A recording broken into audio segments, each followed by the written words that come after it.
Hello, hello. Happy Tuesday, July 28th, 2026. How's everyone doing? Colin, Dustin, how you doing? David, hoping you're all safe from yesterday's weather fun. Yeah, we'll talk about that in a minute. Nice light show. As long as it's lightning without fires or power flashes. Yep. Gabriel, hello. Over on YouTube, who we got? Kathleen, the captain for you. Hello. Yeah, so yesterday I was you're doing great. Awesome. Um Yesterday our little old town of Appleton made the news. Not for reasons you ever want to make the news. An EF, I think at its largest it was an EF3 tornado touched down in Appleton and South Appleton, Menasha, and Neenah, and it made its way down to Neenah, so it kind of started South Appleton and headed south. Thankfully, it's actually only a few miles from my house. And I'm watching the news, and I want to thank everybody who checked in. My phone was like buzzing, like every 5 minutes I was getting a text, an email, something from somebody. But I'm watching the news and I'm watching the radar, and I'm like, okay, we're safe. But all of a sudden the sky went black, and the skies opened up, the rain came down, and after it was about 30 minutes, and after it passed, and I started hearing the tornado sirens on. This is not good. Not good at all. Checking with the kids. And I'm most concerned with my son, because my son lives on the south side of town. He's fine. His apartment is fine. He's actually still without power. Well, he might have power now. But he had no power yesterday. He stayed over at our place. And they told him he was maybe going to get it back by 1 o'clock this afternoon. So that has passed by an hour and a half ago. He's still at work anyway, so that's okay. But yeah, it's a really, really bad. It's terrible. It's just terrible. We had there's three shops here in our plaza. The doctor's office where where Lisa works, and then there's the insurance agent, and the insurance agent's secretary, her husband, works in that area, and his entire warehouse just blew up. I saw pictures of it, and there's no roof, there's no walls, there's just stuff. So it's pretty ugly, and that doesn't usually happen in the city. But you don't get to pick where the tornado decides it's going to land. So, I mean, could it have picked worse places to touch down? Yes. But where it touched down was really, really bad. Thankfully, no fatalities have been reported, because it was literally in the middle of the day. Almost nobody was home. Everybody was at work. We can joke about it, I suppose, to the extent that one of the best bakeries in the area unfortunately lost their Menasha business. So no more donuts there. In jest, of course.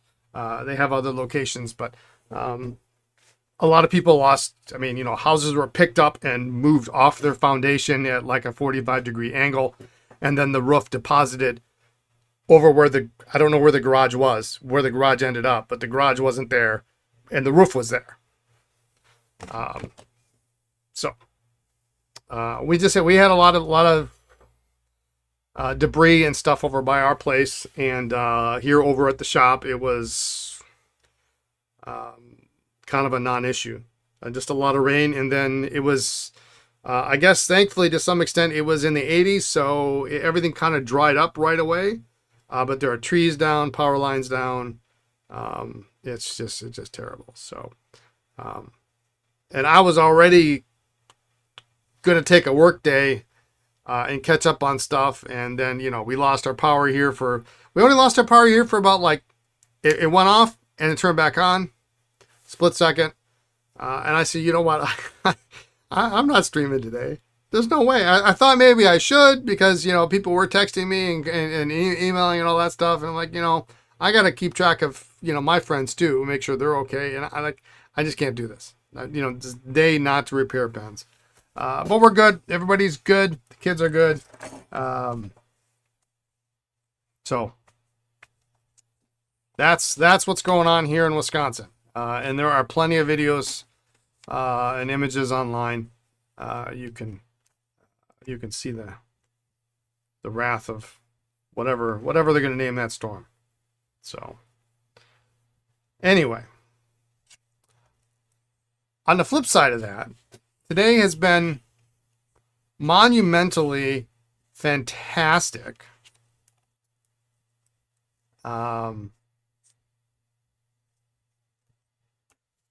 Good sales, other good things I really can't talk about yet. Only because I need them to finalize, knock on wood, and everything goes smoothly. But really, really,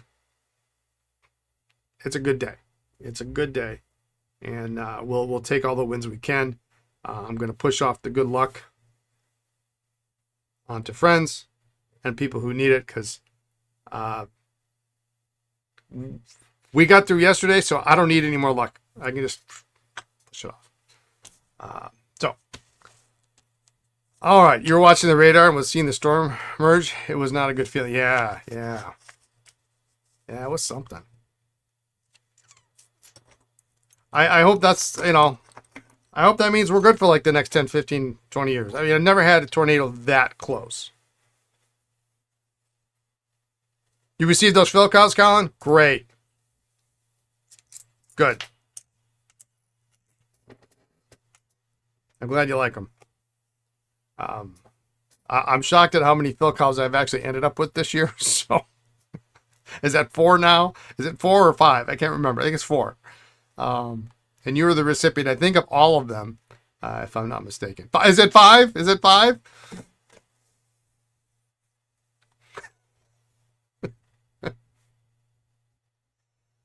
Phil Cobb made such nice, but you're contemplating buying your friend's collection of them?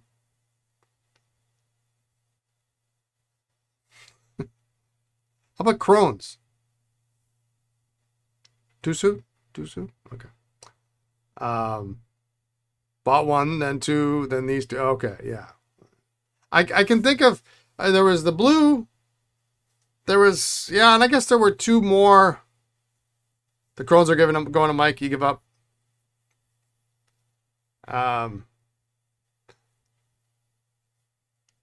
Yeah.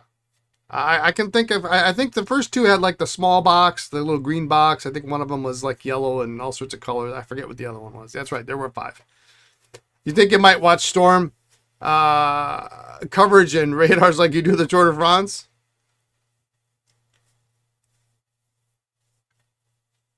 I watch a lot of Tour de France. I'm still I'm going through withdrawal now. How's it going, Gary? Speaking of Tour de France. You have a collection of the tiny pens Phil Cobb made. They're fun. The tour had been shortened because of the fires. Yeah, so last stage was kind of all in the city of Paris. Should we get the tour talk out right away and then get to some pens? I don't have a ton of stuff to do. I really didn't prepare anything for today. I pulled out 6 or 7 pens after what we got to put together, and that's about it. So the Queen stage was wild. Yes. And let me just say this. For those of you who are on the edge about whether or not you want to invest your time into watching any of the Tour de France stages, for those of you in the U.S., Peacock has the coverage. You can still watch it. Stage 19, a must watch. Must watch. You don't have to watch the whole thing. Watch the last 50 or 60 kilometers. It's mind-blowing. It is unbelievable. It encapsulates everything that the Tour de France can be in 50 or 60 kilometers. It's unreal. It's worth your time if you're a sports fan at all and you can appreciate athleticism. If you are not a cyclist, it doesn't matter. You get the drift quickly of what's going on in stage 19. It is really fantastic. Stage 20, the Queen stage. And by the Queen stage, we mean it's the hardest stage of the tour. It has the most, it had, what did it have? Was it 6,000 meters of elevation? Was that what it was? Yeah. I felt so bad for Sepp Kuss. I was screaming at the TV. I am certain my neighbors heard me. As far as they were concerned, the Super Bowl was going on in July.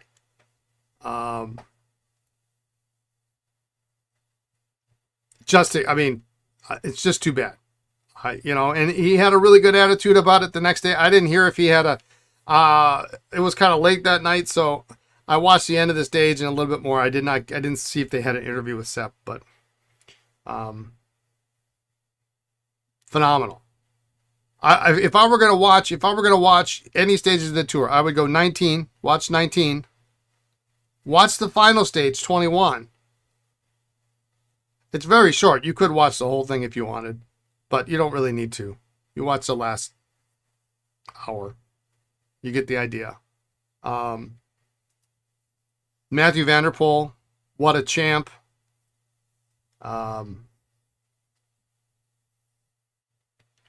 He was, I want to see power numbers for that guy. I thought I saw power numbers, but I'm not certain they're for that stage. I'm sure it was 1,500 watts. And Jasper moved a step up for me. He could have taken the stage. He looked over, he soft pedaled the last 50 meters, supported his teammate who helped him win, and Van der Poel took the stage and promptly collapsed out of exhaustion. So 21, 19, 21, and then 20 is excellent as well. It'll get you up and screaming. They're fantastic way to end the weekend. And really you can get the gist. But I mean, 20 was like, let's see how many above category climbs we can have. Let's see how difficult we can make it.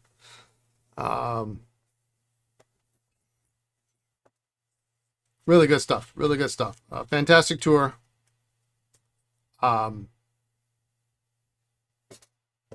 The women's tour starts on Saturday. 9 days. You did end up watching most of 19 and 20 since you suggested it last week. It was entertaining. Yeah, good. It's fun. It's exciting. It was very exciting. Some days you get these stages where it's like 5 hours long, and the first 4, there's a break, and nothing happens. It's the most boring stuff ever. Like, I fast forward the first 2 or 3 hours sometimes because I don't have time to watch the same 5 guys ride 30 kilometers on a break. 1920 are exciting. If you watch 21, it's the most unbelievable finish I think I've ever seen. Unbelievable.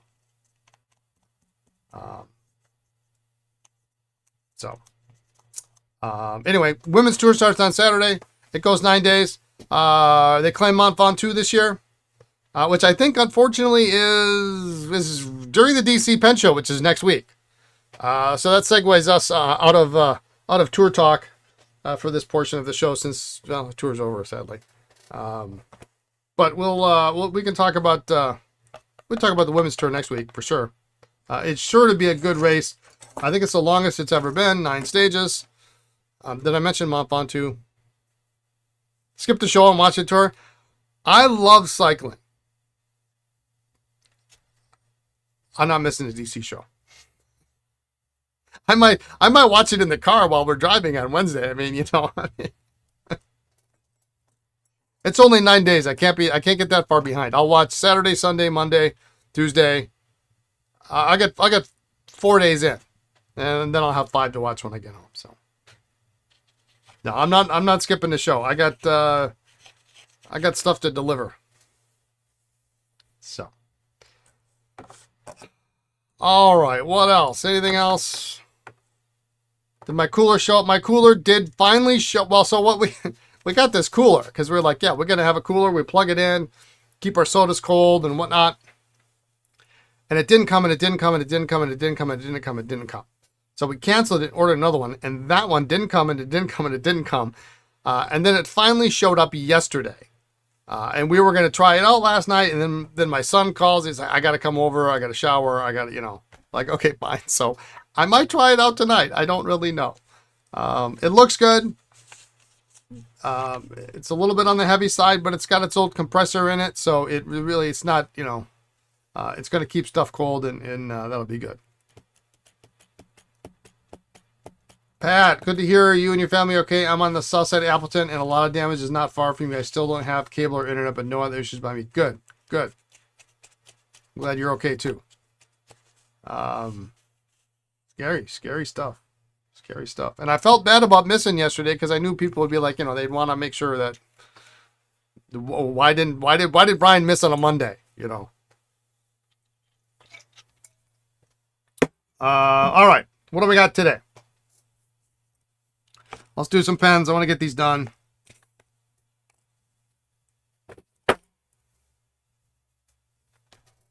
We got a touchdown, it looks like. And we got some Esterbrook's. And then I've got a few more Esterbrook's that I picked out. Some of them are incredibly ugly, which will be fun. I love restoring ugly pens because the transformation process is really pretty incredible. So I want to start with this touchdown.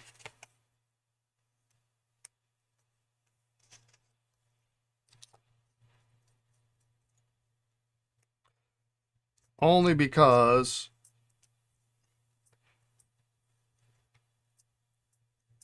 I've got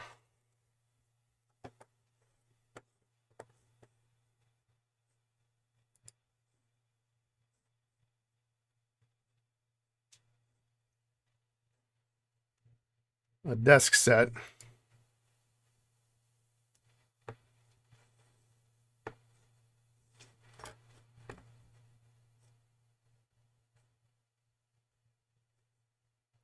Gary, I don't know why you're coming up suspicious. You are suspicious. You're not suspicious.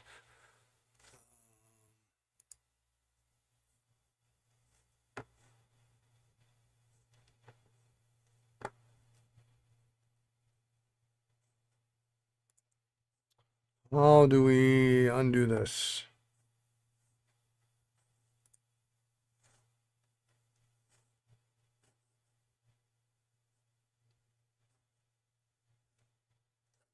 Oh, well. You're not a Bannovator, that's for sure. Due to being down under, he is quite suspicious, yeah. All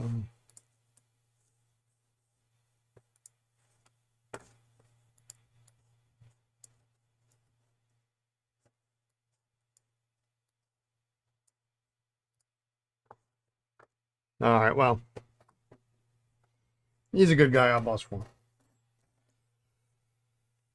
All right, so, well, why don't we just put all these together? I've got a nib for this one in ultrasonic. I was starting to go through. Now you have a complex. Sorry, Gary. We love you. I started to go through the Esterbrook's that we bought last summer, because some of them simply are just not, they need to go in the parts bins. And sometimes pens around here, they kind of sit around and then we decide what we're going to do with them. And sometimes they sit in that state for a little bit too long.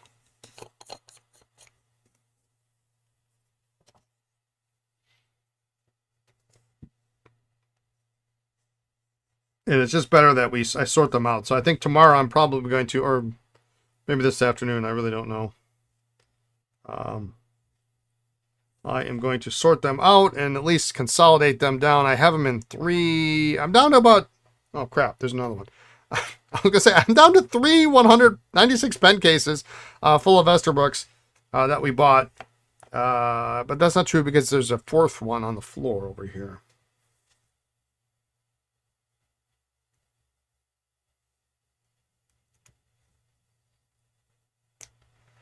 I did give my old buddy Paul Hoban a call today.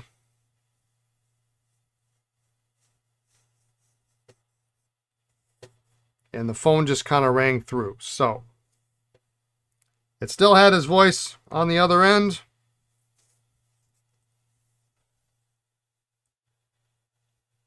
Hopefully he calls me back at some point.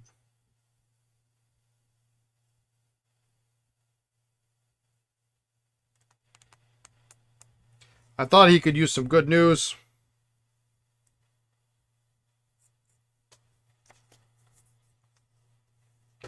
Tell him about the upcoming Esterbrook website expansion.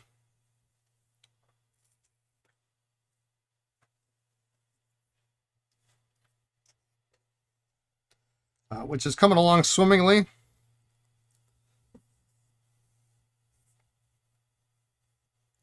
The goal is a little work each day.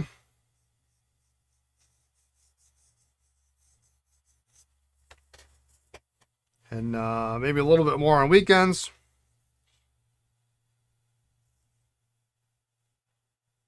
Today's kind of my off day, so I don't ride on Tuesdays. So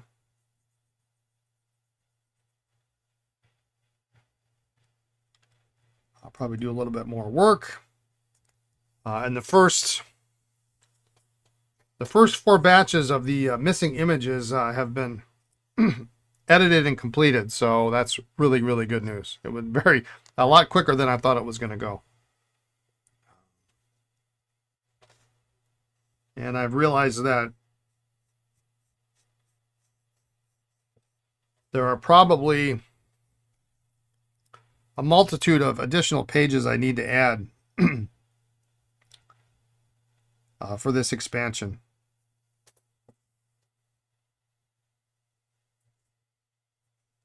So much so that I was actually like, when you're in that kind of twilight stage of sleep in the morning before you wake up. Look how clear that is. Isn't that nice?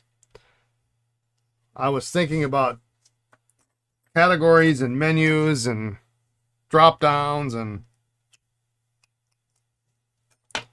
the like.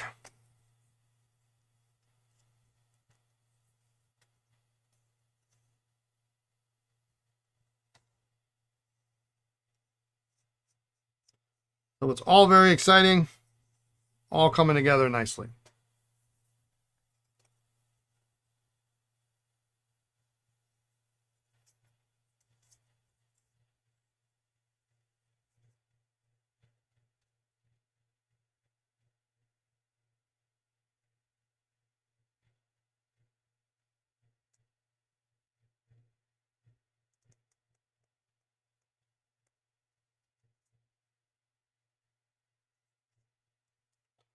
All right.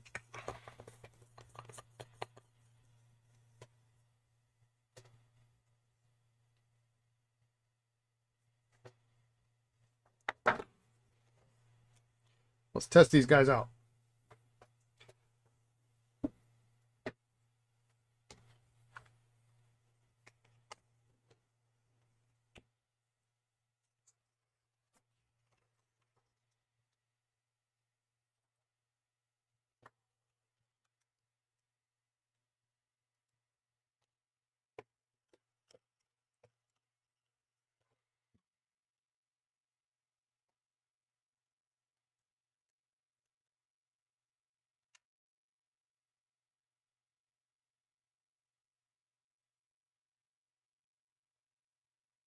Nice clear ink window.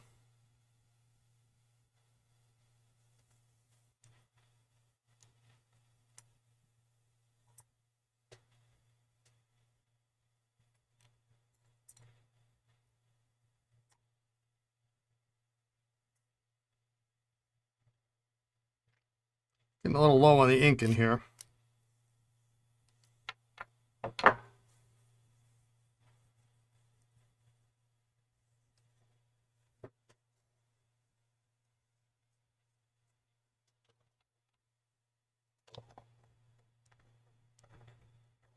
Yeah, I love these visualized sections too, especially when they lean towards the yellow side of the spectrum as opposed to orange or amber.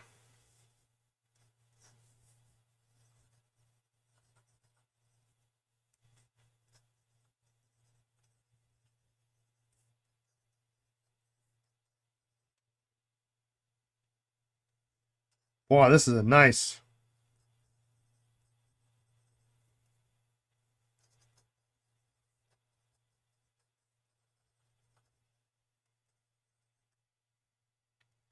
Really very nice.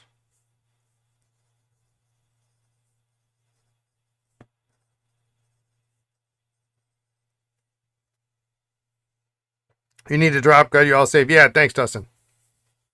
Thanks for tuning in. Did I tell you I saw lever filling spores with the visualated section this past weekend? So weird. Lever filling spores with the visualated section.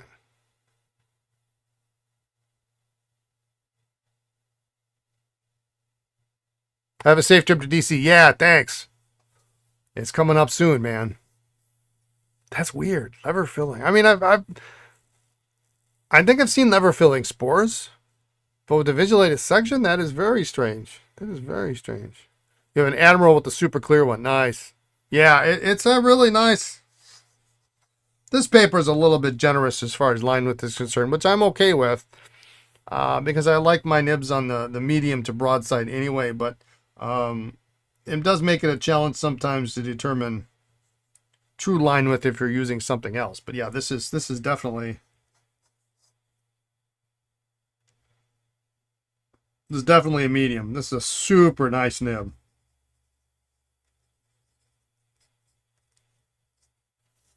Yeah, I like it. I like it.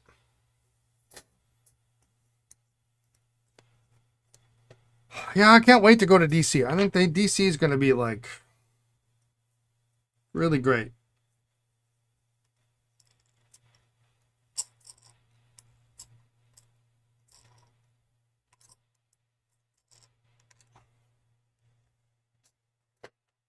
I won't call it a vacation because it's work, but it'd be nice to have a little bit of time off and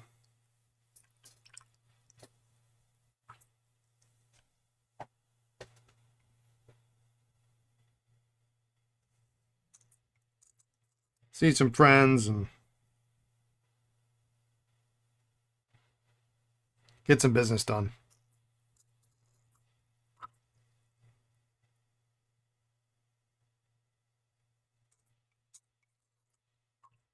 I think Lisa's going to be busier than I think she expects.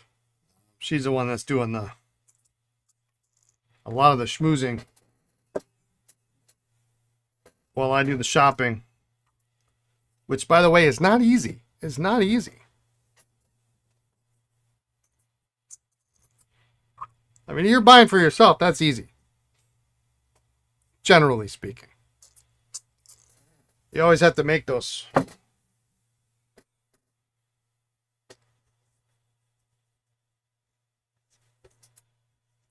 calls about whether or not you want to buy this or that, but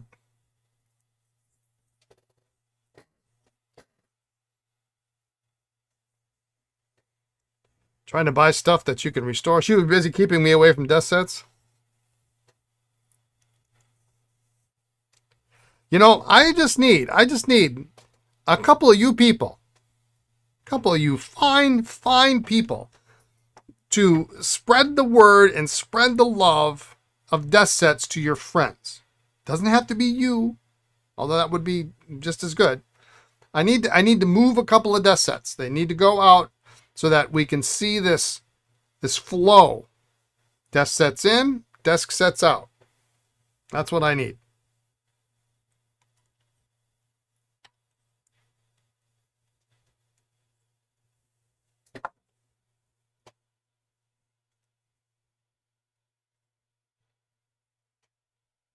You need to move some too from my basement to other parts of the house. Wasn't there an offer just last week that you were going to fly me out so I can help you with that project? We got here.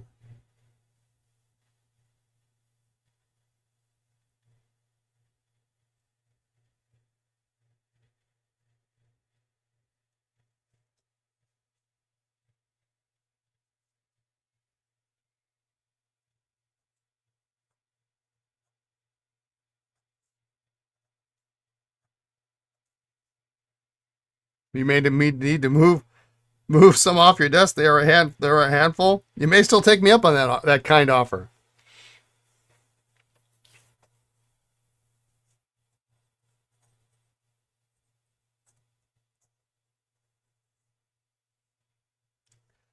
Let's do it when the weather's a little bit chillier here.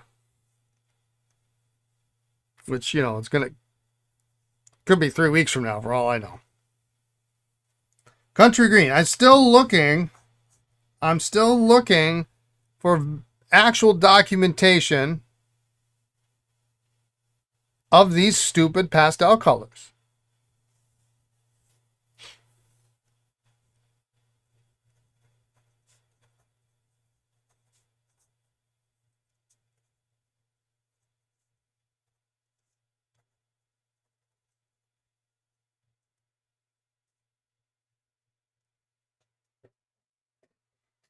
August 15th, it will be snowing in Appleton. It'll be snowing in Appleton because between August 17th and the 24th is when my new Mac is supposed to arrive. And then they won't be able to deliver it.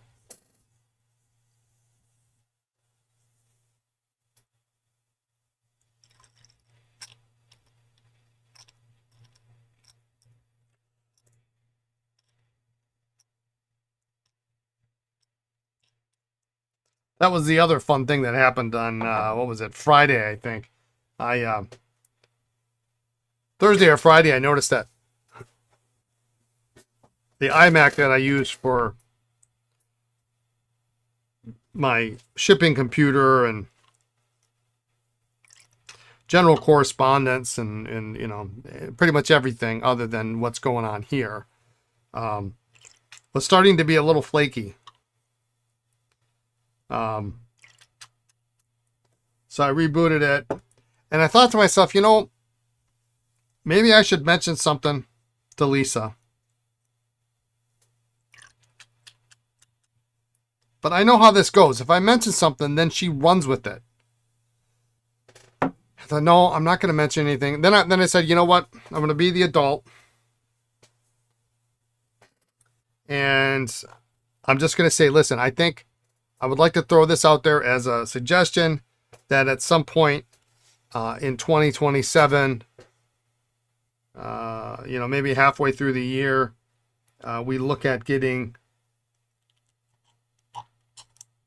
a new iMac or new machine.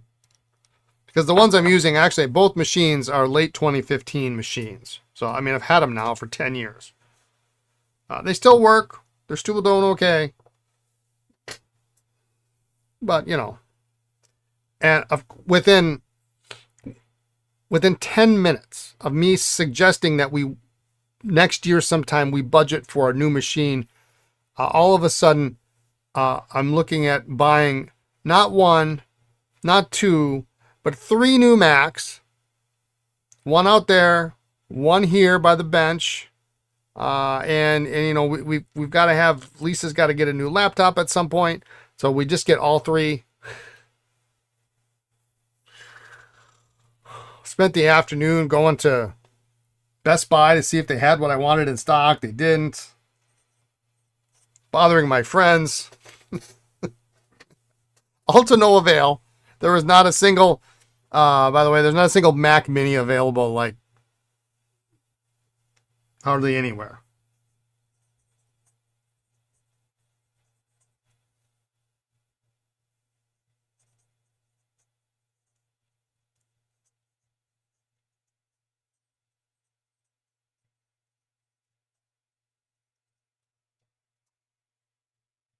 So fingers crossed. And it's weird because I ordered it. We ordered it online. They didn't actually take the money for it yet, which is concerns me.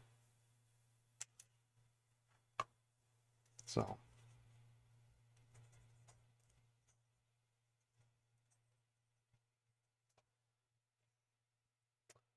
Do we have any stickers on any of these guys? No, not this time around. What a great color, though. What a great little color.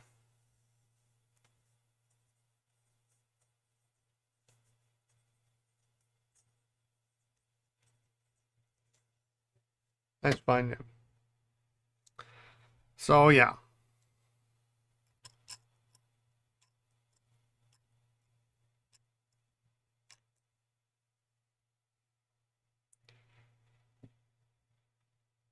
Closer to DC, remind me, and I'll check the computer stores I told you about in that area again. Oh, okay. Thank you.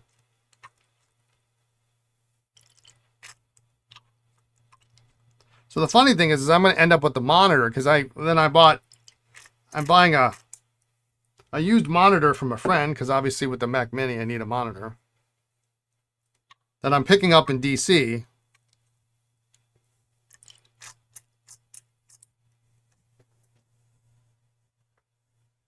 And I'm going to get the and I had gone to my storage unit to pick up a spare monitor. So now I got an extra monitor here. I'm going to get a monitor next week. And I'm going to have all this stuff before I get the actual computer.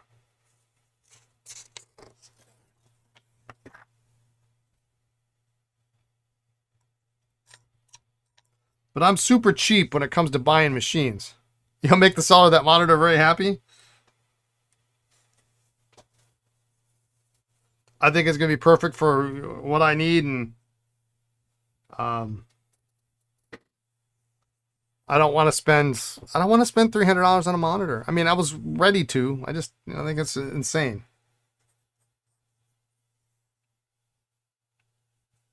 So, and I think it's like 30, what did he say? By taking it. Yeah, I think it's a 33-inch curved panel.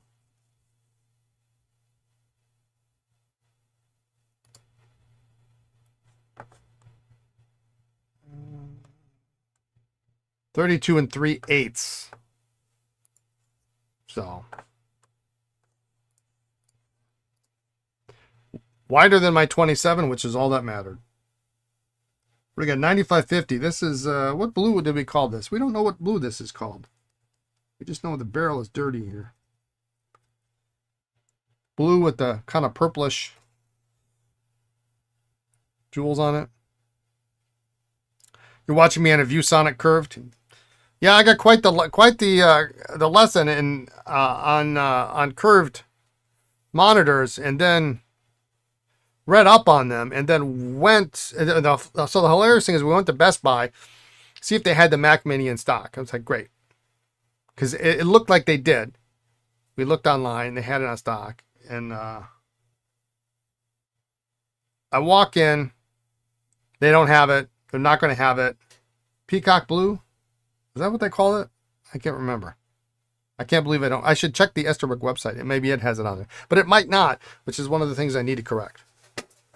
It's all the color names and all the stuff like that.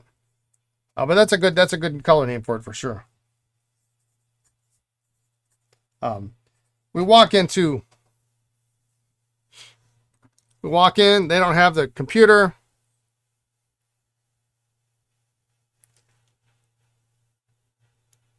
Lisa wants a new Aura ring, so we looked at that. Then we turned around and walked out, and then we sat in the parking lot for a while. And it's like, 90 degrees. And they were like, oh, we forgot to look at monitors, because I wanted to look at the curvature, the R rating, so I could understand, I'm not buying this for gaming, so I don't need an extreme curved monitor. I need, something with a little bit of curve is okay. Ended up just having to go back in. I'm like, well, we haven't left the parking lot yet. Well, let's call it peacock blue.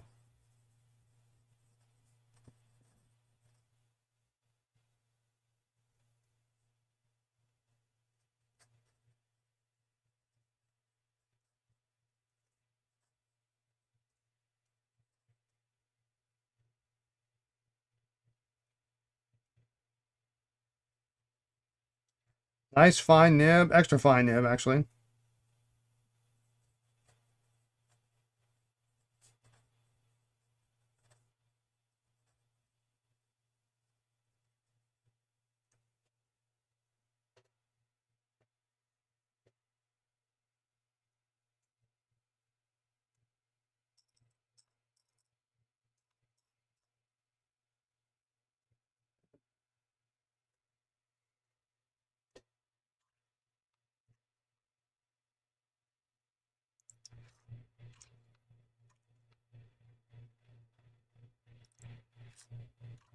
In other news, we got the finally got that batch of consignment pens that came in up on the website.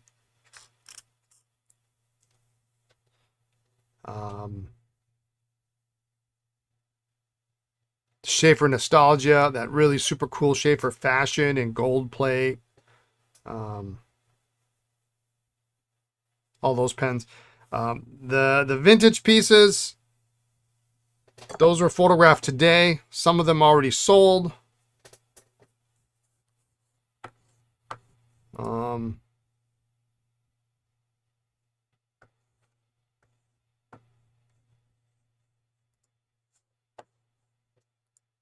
But those Conways should be going up this week. Actually, I'm just waiting for the images. No gaming streams in my future. Yeah, I don't think so. You don't want to watch me play games. The problem I have with games is if I were going to play games, like the last game that I played, seriously, was Oblivion. Elder Scrolls, what is it, 3?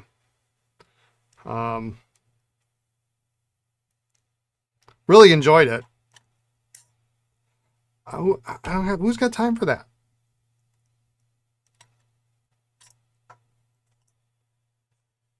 You know, that's a game you play every day and you play for like 6 hours a day. That's how you do that game. You can't play that. You can't play an hour of that game.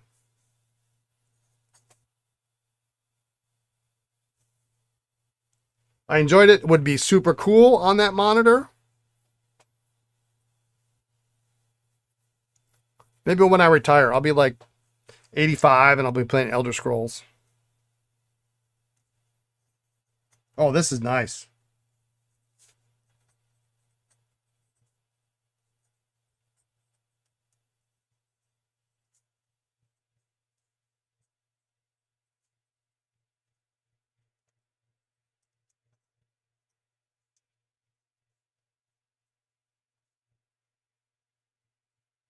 Just making up stuff to write just so I can write with it. Nice.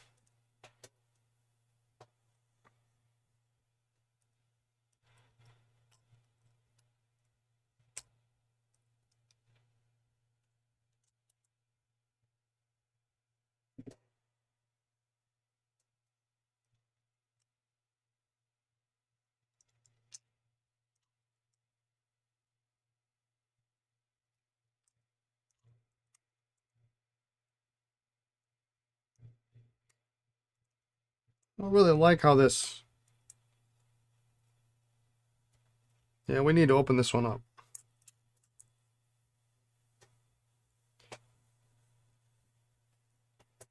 Something not right with that lever. Let's finish this testing up here first so that we can...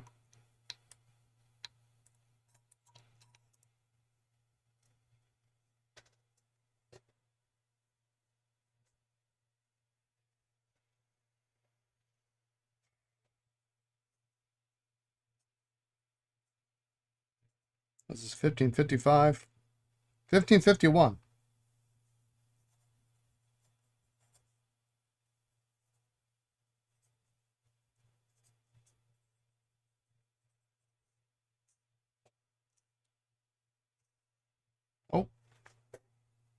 What do we have there?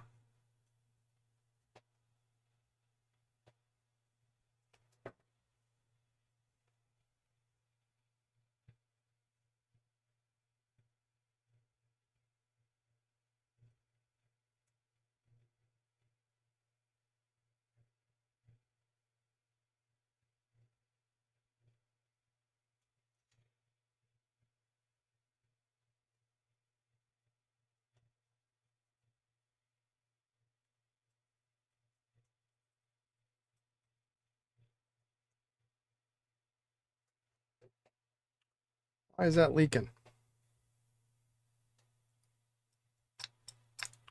All right, so we're gonna, nib is nice. We just got to figure out why that's leaking, which usually means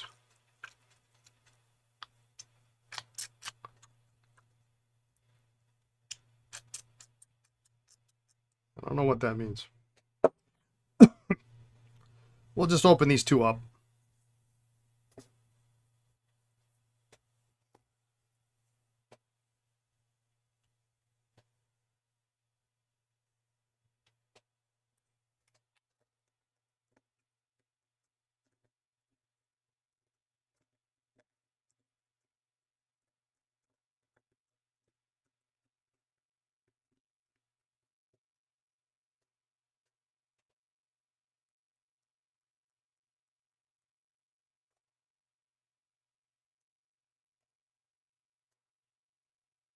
Yeah, so this is, when you see that lever slop, you can see how the lever has shifted, and that's where the lever sits. So that is what's going to cause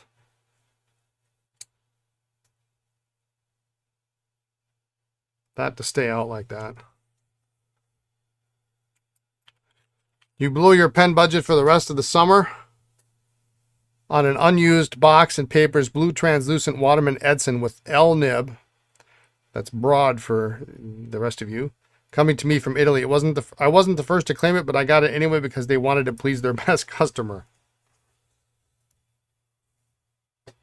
Nice.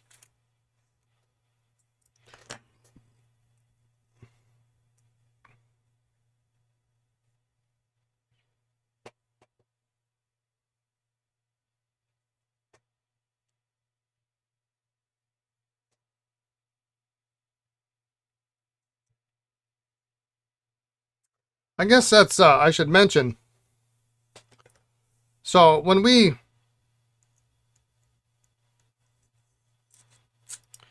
done this a number of times, and we do it actually fairly regularly. When we post things on our podcast,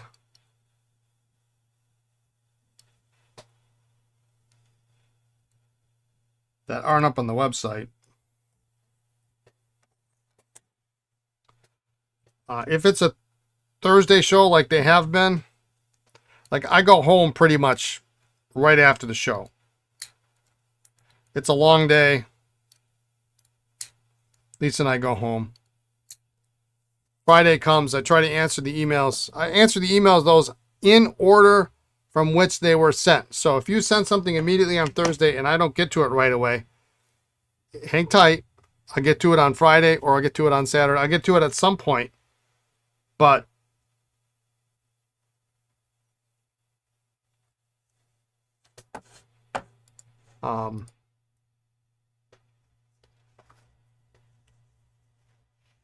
be on the lookout for a reply.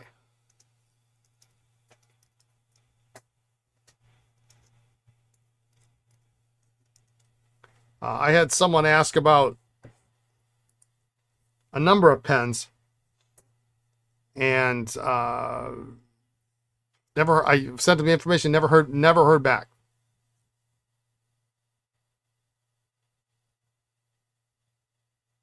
So I may change the way I do that. If you don't tell me specifically which one you want, then I may jump over to the next person. But and eventually I just went to the next people in line. But there we go. That's better.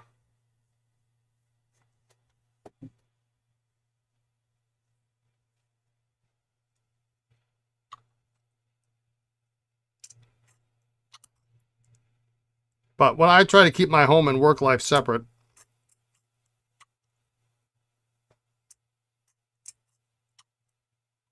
so after the show, I go home and that's it.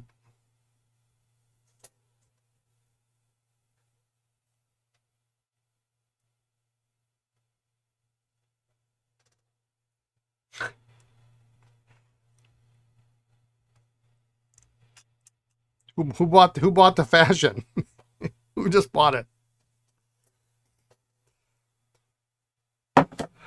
You're charged with finding Edson and Ruby for your friend while you're at the DC show. Gary, you're buying one in blue. That's a nice color. It's really a nice color. So glad as you kept missing out on them at auction.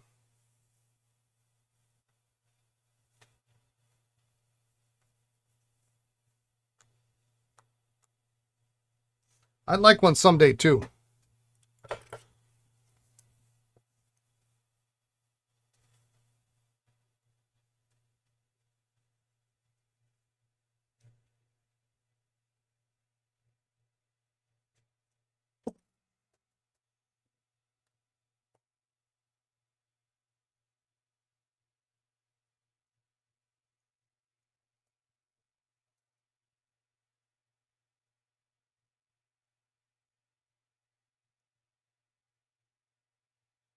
So usually when you get pens that drip, sometimes one thing to look for is that whether or not there's actually a hole in the sack or something. If you kept trying auction if the prices went up or 1,200 crazy, yeah. Yeah, I mean, I've had like two in the last 2 years that came in on consignment, and they're I mean, I sold them probably less than 1,000 a piece, and I know I could get more. I mean, they neither one of them lasted 4 hours after I told people I had it, and that's probably a generous number.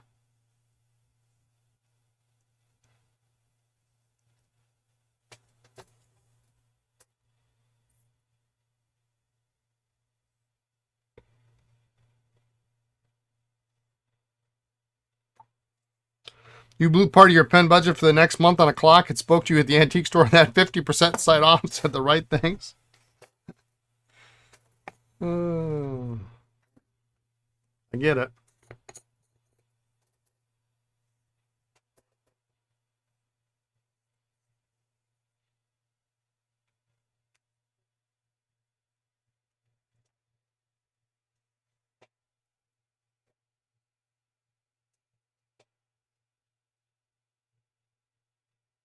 I'm just looking for cracks here. Is there a crack I didn't see? Oh, this looks pretty good, actually.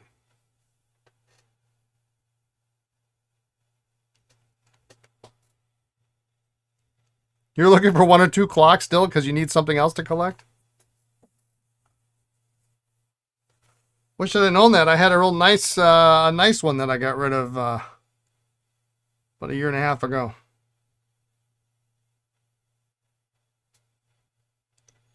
Came from my grandmother's estate.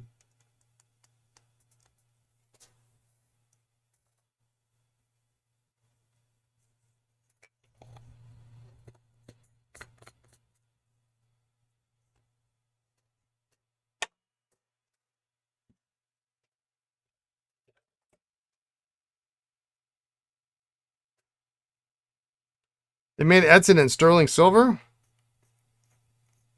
120th anniversary limited edition. Melbourne for $2,300. Oh my.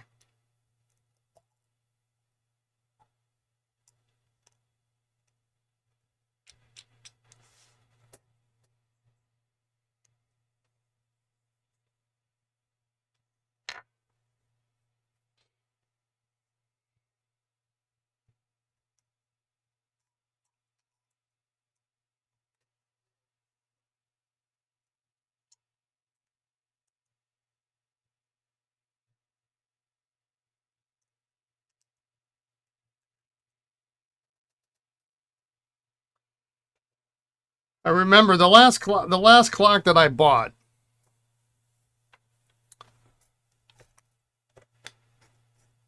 remember going to an estate sale.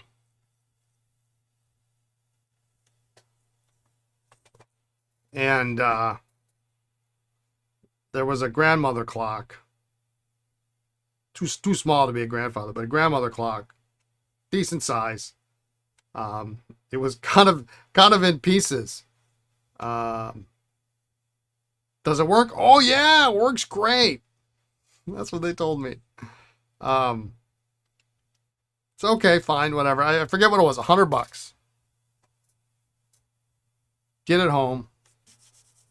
And I remember that. I remember that day. We're like, and I had a Saturn SL1. And we put this grandmother clock as a sedan, obviously. And we put it in, we got it somehow in the back of the SL1. I think the seat went down on the SL1. Back seat went down. And we went to breakfast because we got up early to go to this estate sale. They had no pens. We ended up buying a clock. I don't know why. We thought it would look cool in our lobby at our house. And we're having lunch, and my boss calls me, and this is a Saturday, and he's got, I forget what it was.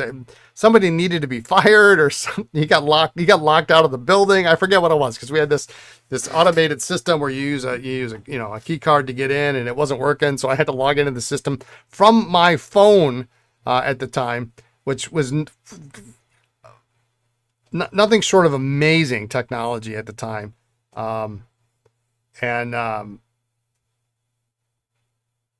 Got him in because I was remote desktoping in on my iPhone, which nowadays they're huge, but I mean back then the big one was like, it was the size of the Pastel. It wasn't very big. Got him in, fine, whatever. We drove home. We get home. We spent the next, I don't remember how many hours trying to put this thing back together. It was a chain drive, and we couldn't get it to work. We got it together. We could not get it to work for the life of us. Now, there was a clock shop actually not too far from where our store ended up being, on Wisconsin Ave. And so we went there because they had clocks in the window, and they had these clocks. And we went in and we showed it to him. He's like, yeah, no, you need a whole new movement, and it's not worth it. He says, well, I'll give you $100 trade-in on another clock. I said, well, he says, the only reason I have the ones in the window is because I would do that, and then, people would see the clocks and they would bring stuff in, and that actually brought business in. So he had all these crappy clocks, like the crappy clock that I bought in the window. We decided not to spend at the time, I forget what it was. What did they want? $700, $800, $900, $1,200, something like that for a nice clock. And we kept it. It sat in the lobby of our house until 2024. And then when we moved, we didn't know what to do with it. And for some reason, I mentioned it to my mother, and my mother's like, well, her boyfriend, her fiance, would love to have one because his ex-wife took their grandmother clock or grandfather clock in the divorce. And so he would love it. I said, well, you got to understand this thing does not work. It needs a movement. It needs work. It does not work. He would love it. I got rid of the clock. I don't even know if he's got it fixed yet, but that's the only real clock I've probably ever had.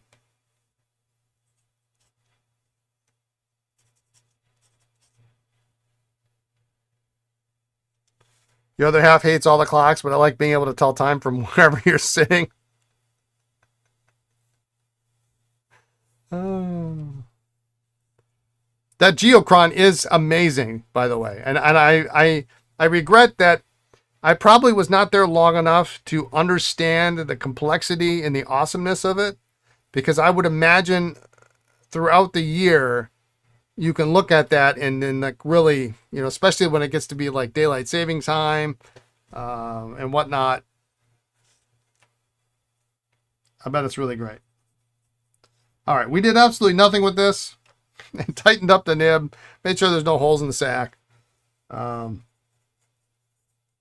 just going to write the same thing.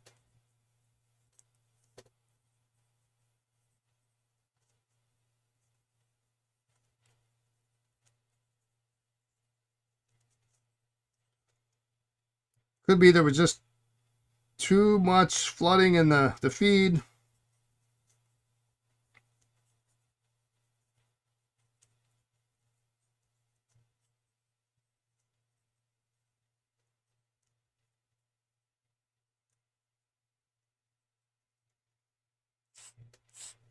I know Richard Binder says 3 seconds. I think he says 3 seconds. Hold it in the cloth for 3 seconds to absorb excess ink.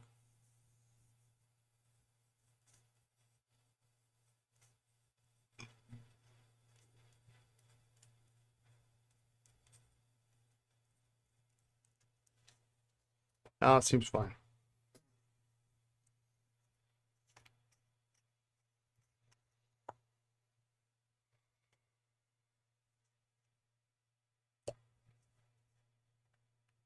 I think I would like another clock someday, but well, actually, I do. I've got an electronic chime mantle clock, a Seiko that I bought at an estate sale, literally behind the shop here. I can see when I go out for my morning break, I can see the house. I think we got it for $5. Lisa's like, we should get that. I'm like, who are you and where's my wife? And we got it, and it chimes every 15 minutes.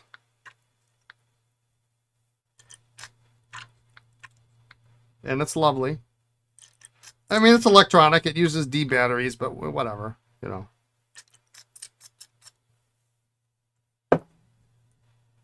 It was, did I mention it was $5? That was the day we went and they had, I think it was whatever you can stuff in a grocery bag is $20. I think it was 20, or is it 10? I don't remember. All right, those look good. Good group of pastels. If you need a nice, small pen, or you want to expand your Esterbrook pastel collection, which, by the way, is a very fun and challenging set of Esterbrook's to collect if you start setting parameters. Like pastels without cracks. That's kind of the sole parameter. There are no other parameters. Pastels with cracks, pastels without cracks.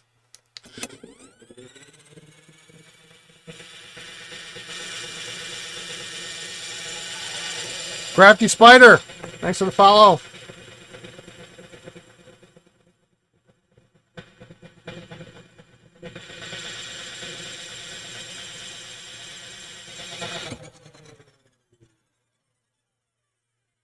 And then you got to be able to, you got to collect all the pencils, more than the bandless. I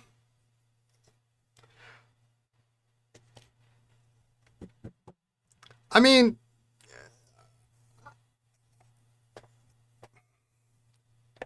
you know, I think that with the pastels, you've got lots of color options. You have different color options, and you know you're used to seeing.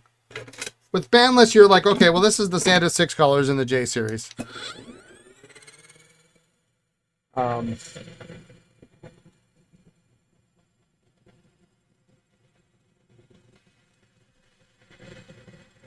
know, so there's that. But these, you know, these colors are specific to these pens. Matching, you know, you got to get the pouches. I've been, you know, looking at bandless lately, and like, oh man, it's like there's a lot of bandless, and they're very, very hard to find. Pastels you can find. There's one size, period. One size, one pencil. That's it. And I forget how many variations there are, but you don't have to find all 3 sizes. There's not, you know, thin and thick. Bandless is probably all 0.046 lead. So you got one pencil, but good luck finding 6, right?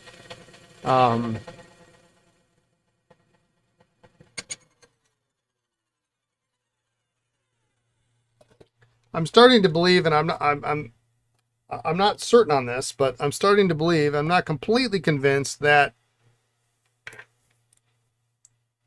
at some point bandless weren't introduced to the market with that later transitional lever.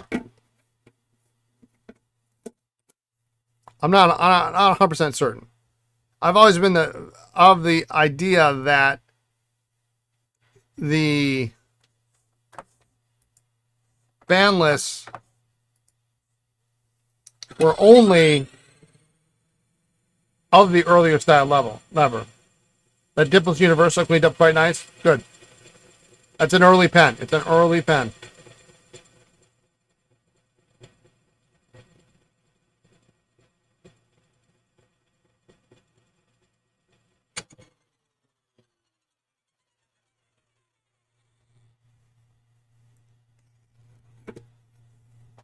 But I'm not certain. I mean, you see an awful lot of, I've just started to, notice and pay attention that you see an awful lot of bandless with that later style lever, which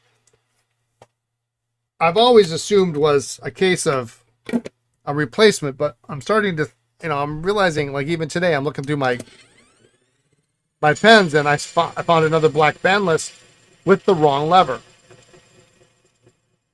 Did they make them that way? Until I find something in the box with a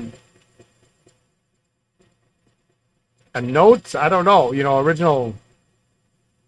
I mean, they didn't call them bandless, so how will we ever know that they weren't swapped? That's the problem. Anybody who worked at Esterbrook, no longer alive.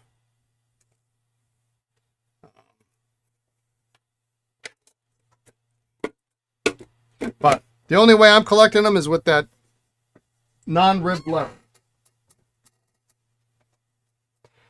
Because otherwise you could just make it. That would be not. It's no fun. Let's see.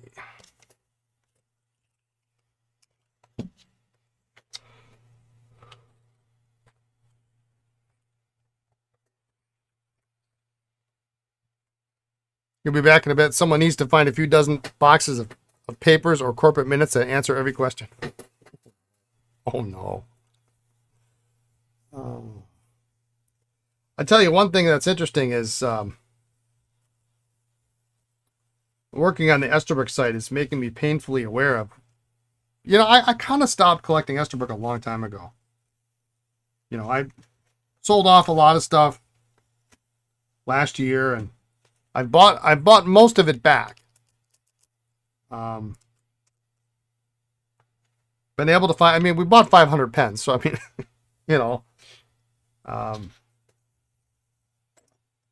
but I'm painfully aware of the pens I no longer have, and maybe want to refine.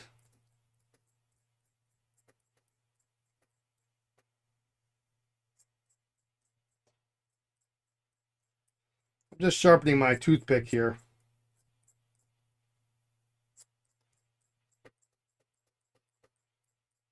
Whittling it down a little bit. I know toothpicks are cheap, but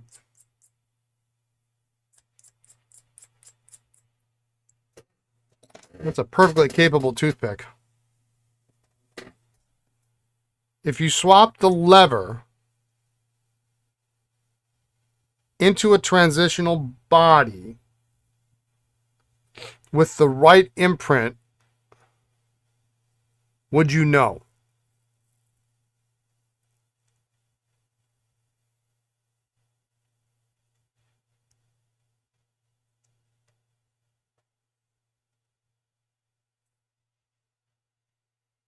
I think the answer is it depends. Typically what you will see, because you can find, so bandless and early transitional pens they share the same barrel and the same barrel imprint. So the very first transitionals will have an R. Esterbrook and Company imprint. Slumberland, yes, we're just fine. We're just fine. I just got notice that My son, who lives further south, actually, even, I mean, we're only a few miles from where the damage happened. We're quite close, but my son lives even closer. He lives on the south side of town where everything kind of, he's been without power. And apparently, Lisa just texted me that my son stayed over last night. It sounds like he's coming over again tonight because now they've moved the 1 o'clock afternoon time to 10 p.m. So he doesn't want to chance that. He's coming over to take a shower and, stay here till work, but so he can get up in the morning and go to work. But yeah, thanks for checking in. My old home, is that still up? I have no idea. It was more, my old house was more central Appleton. I did see some images from Central Park, or not Central Park, Appleton City Park, of some trees that were snapped in half. And City Park was only about, gosh, 4 blocks maybe from the old house. But my new house, my new condo, just fine. Company should be fun. Maybe he'll cook dinner for everyone. I doubt it. I doubt it. He's probably loving it. He doesn't have to cook dinner. He gets to eat our food.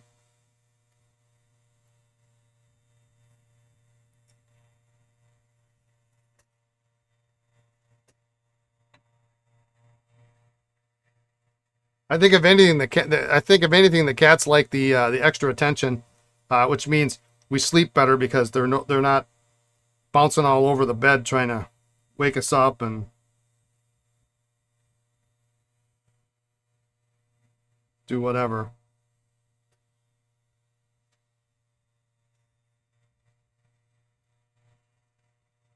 Can you tell us what the storm was like for you both? I used to live in rural Illinois, right to tornado hell. Yeah, it was. We talked about it a little bit earlier, but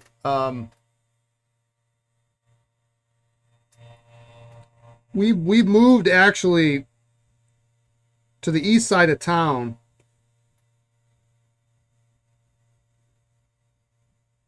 Actually, sort of on the right close to the Kimberly border, which is next to Kaukauna where the shop is. So it's on the east side.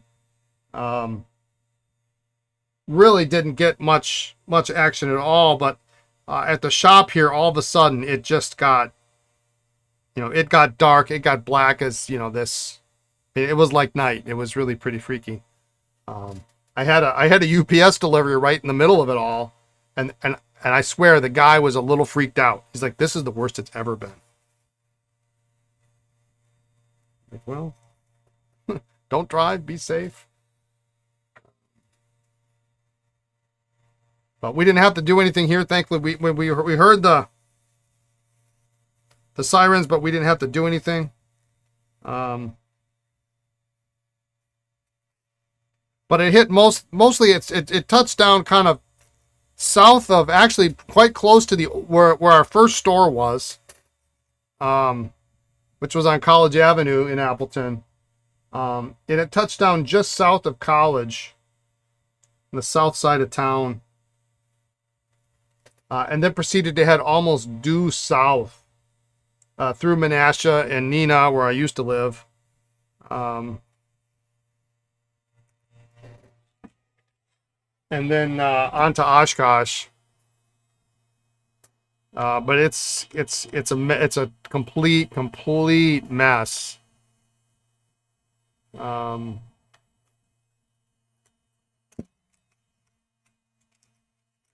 I mean, there's you can, if you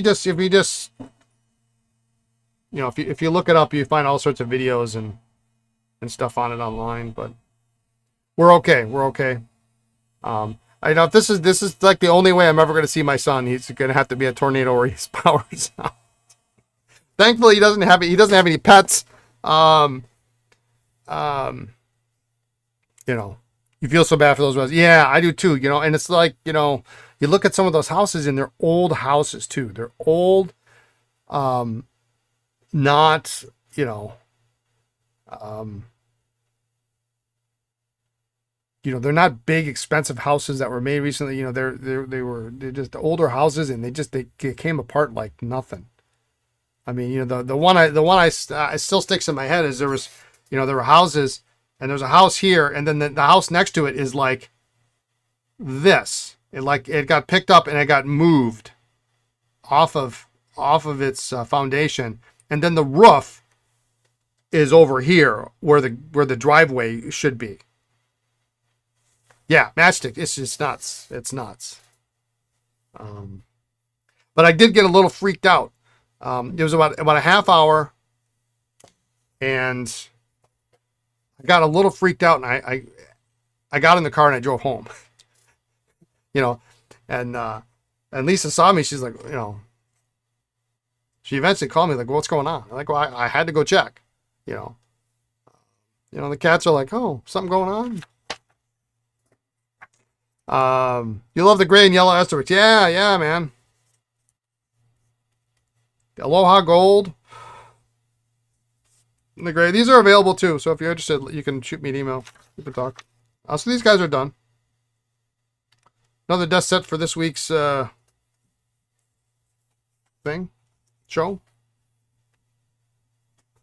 All right, what do we got here? This is a really big motley crew.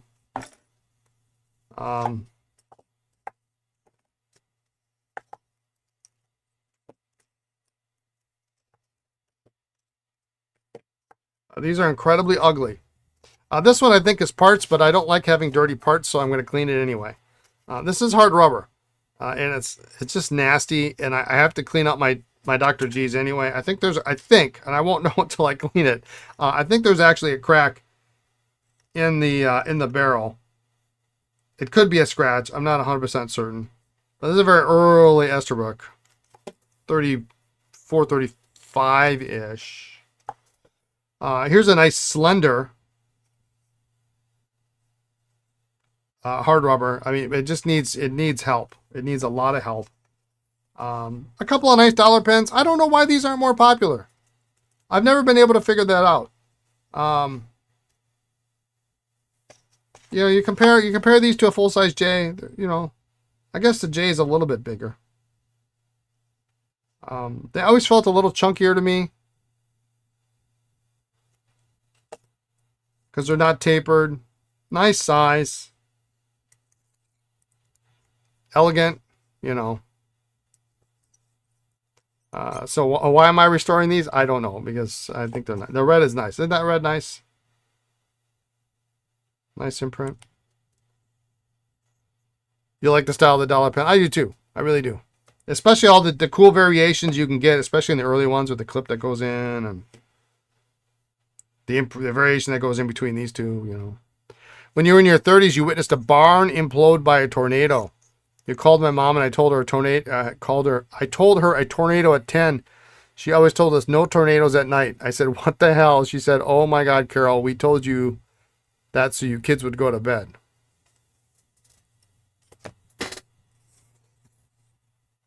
You could use a regular red, one like this one. Oh, this has got a nice nib too. I love the flat feed. I love how elegant that looks, especially in profile. It's just, there's something about it.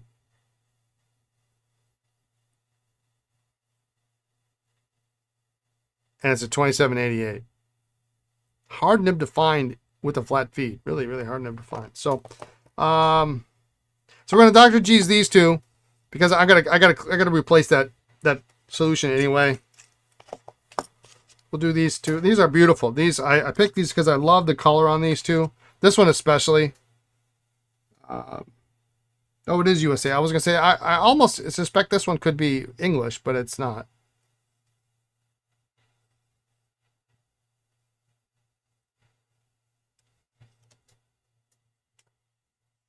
Read on the feed. Did I find another Burgundy CA 101? Hang on just a second.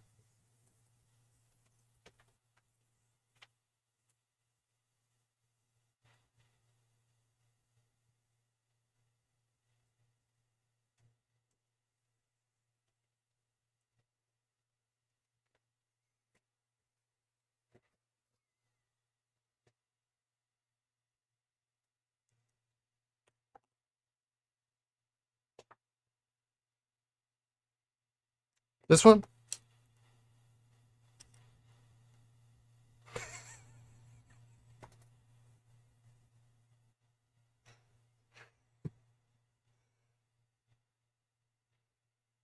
You had a tornado go right over the house when you were a kid. Not fun. It took the roof off of the shopping center a mile away. Oof. Yeah, that one. I just, believe it or not, I just happened to have it with me today. Because I wanted to photograph it for the new site. Because I had all the images of all the rest of the 101 family, including the dark blue. Oh, I don't have white. Gotta find that one. I have most of the images. And so what I'm doing is I'm essentially taking all the text and the images from the old site and then replacing them once I get new images. And then that way I know. And there's a handful of images that are just going to go away. They don't need to be. Be right back looking at an apartment on your lunch. Good luck.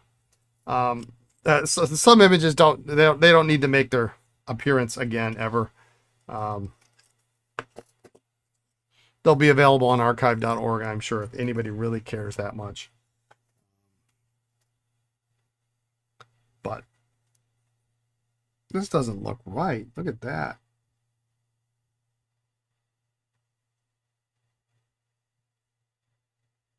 Funky. But, you know, I put up the old page and it's got all the old 101s, and then as I get the new images edited, I just replace them. And then I know where I sit.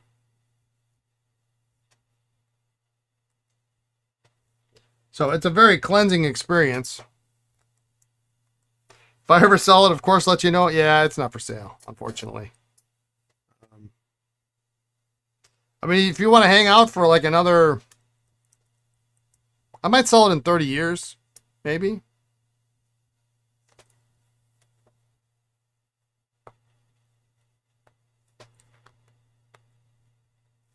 It was the great, one of the great finds of 2025.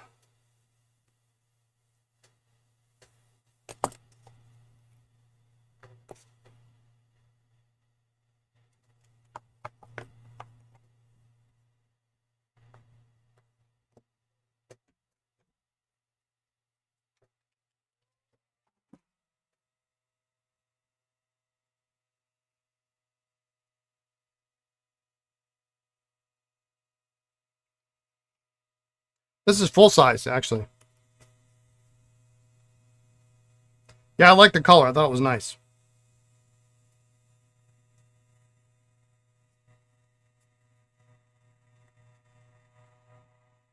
You can think of one or two pens you might trade that for, but they make the burgundy seem easy to find.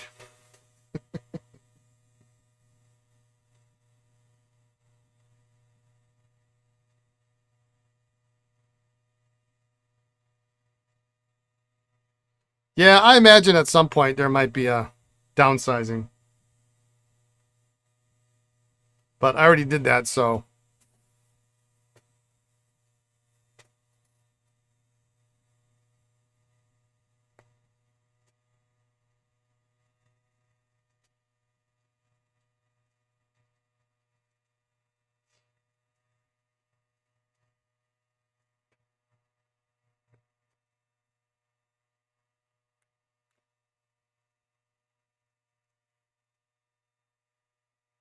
This one's going to be a bear to clean. I can just tell.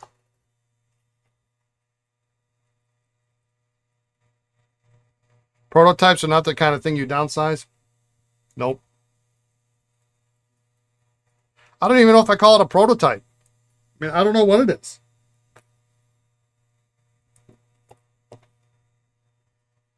Nobody I know has seen one. The dark blue is kind of a known entity, but I only know of like maybe 2. There might be 3. I can't remember.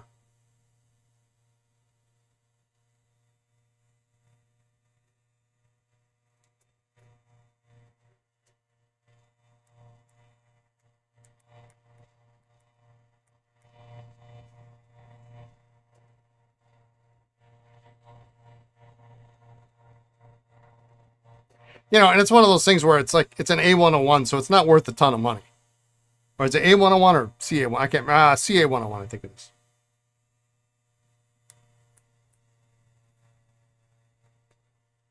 I guess it would important to be. It would be important to know what it is. Uh,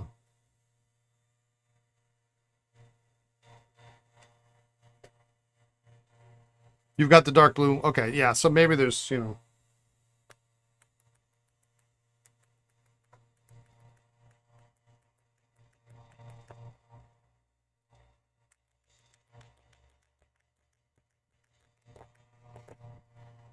So there is only one then that I haven't been able to track down. Now, of course, I haven't looked seriously for ages. Um, but the white with the black dot on the top.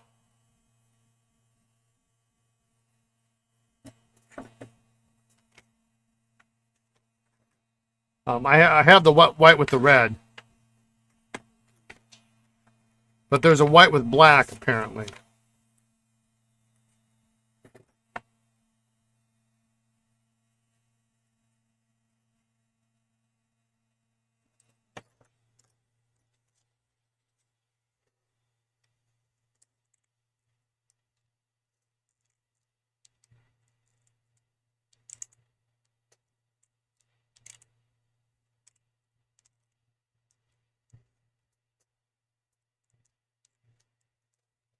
I don't want to put it on that page.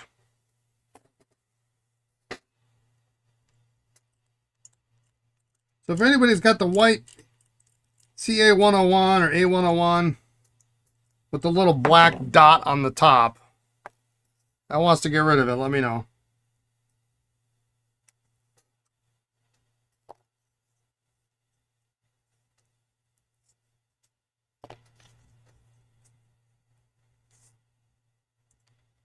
See that? Oh, it turned white. What's my favorite Esterbrook vintage nib? The 2284, without question.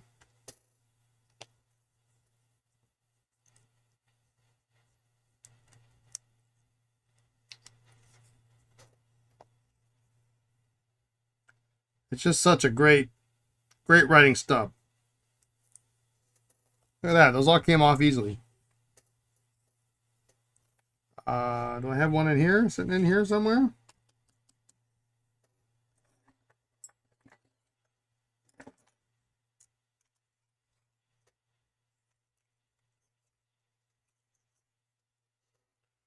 I am a big fan of I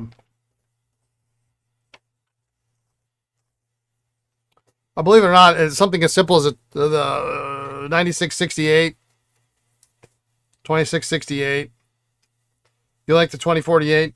Yeah, see, I was never a big fan of the flexible nibs. You know, the 9788 probably out of all of them I like the best because I just, you know, I found the others to be too much feedback for what you get. I mean, the 9128 is nice. It's really nice. It's the most popular, but 2048, 9048, yeah, no thanks, not for me. 9788, yeah, 2788, You know, 2442, yeah, that's good for if you want to find stub. But 2284 all day for me. If I was going to do one pen, that's it. I think I have a 9788 I had a 9788 New Old Stock nib, and I put it in the Rosboro, the white doctor's pen that I used to sign Lisa's wedding card. But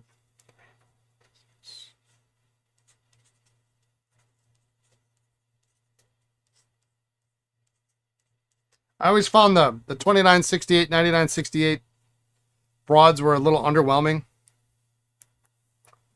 Guess I'm not done here, am I? I expected more of them. I just didn't think they were all that great. This is a Durachrome of some kind. I just don't know what kind.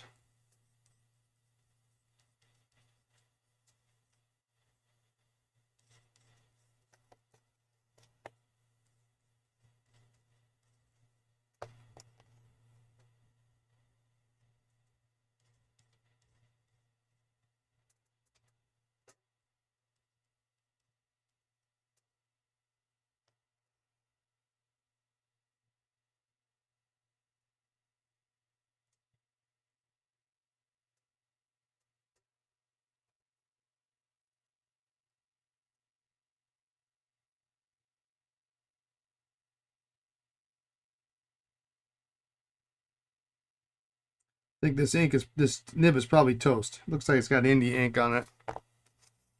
So does this one.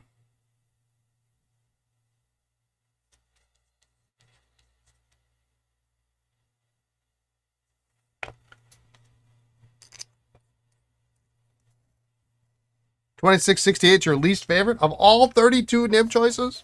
$26.68 your least favorite.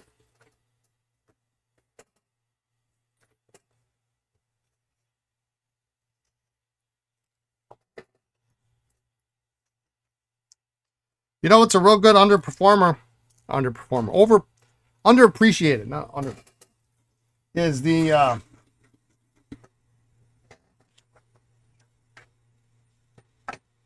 the 1461. You think if I did boring? Well, all right. Send them my way. The 1461 is a great little nib.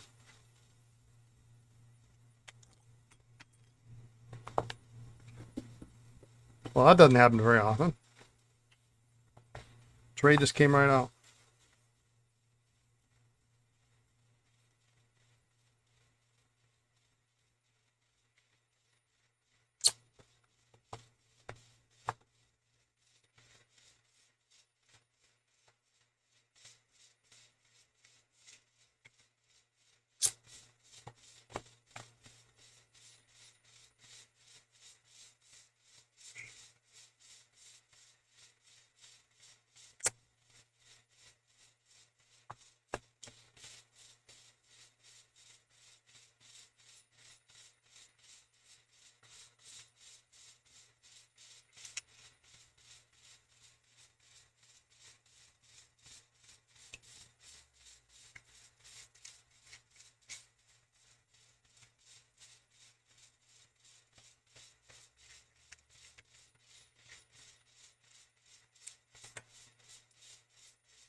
All right, so this is 1558, 55 is not your favorite.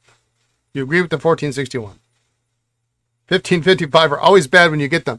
You know what we used to call them, and they don't really call them this. You don't hear people call them this anymore. We used to call them the paper shredder because they were always just terrible. 1555, they did call Greg after Greg Shortham, correct. Interesting note, however, I also find Esterbrook nibs marked 1554 Greg. Very early 1554 nibs are marked Greg. And then they dropped the Greg designation and it's just 1554. So you can find Greg on two different nibs. Now this is disgusting. Look how dirty this is. I don't want this dirt in my, but it looks like there's a crack right there. But I'm going to clean this up anyway. This is a very nice early lever in case we ever need it again for another project. The earlier, what I call the spear style lever.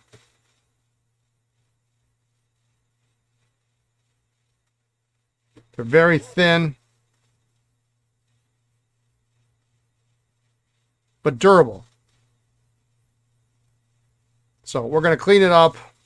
We'll drop it in the Dr. G's. Hopefully all this nastiness here, I don't even want to know what this is. But we're going to drop that in, make that go away. The cap is good,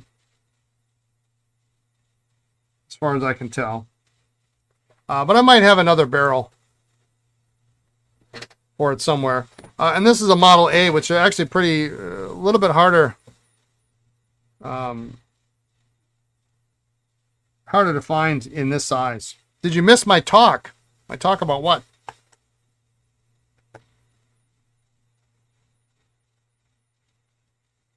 But this is ugly too.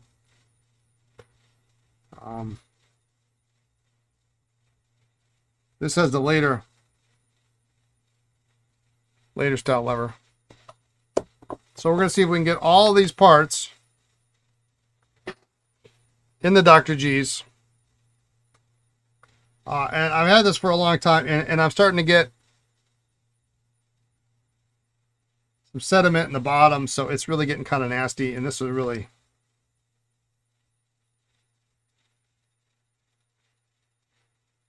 stuff there. Let's just see what the Dr. G does. Tour talk. Yeah, to the beginning. Yeah, I talked about it right at the beginning. Sorry. 19, 20, 21. Real bangers. Really. Very happy for Vanderpool. Very happy for Vanderpool. What an exciting stage finish. How we pulled that off. I mean, usually you don't see that.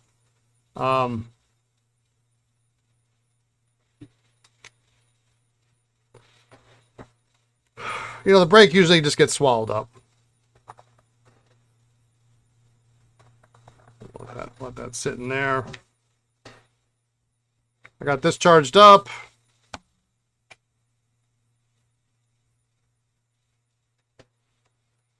But yeah, I'm going through a little bit of tour withdrawal. You know, it's mixed emotions, right? You watch the tour every day for 3 weeks, which is, you know, pretty much right after the Giro and the women's Giro and the, you know, the Spring Classics and all that, and it's like non-stop cycling. And so it's nice to have a little bit of a break. But you go, okay, well, what do I do now? You know, what do I watch? So I did something I don't like to do, and that was watch Lance Armstrong's The Move. Which I don't know why I do it, because I was only going to ride for a little bit of time last night. And well, I don't have time to like start something, watch a movie or anything, and so I watched The Move. I don't know why I do that, but I punish myself.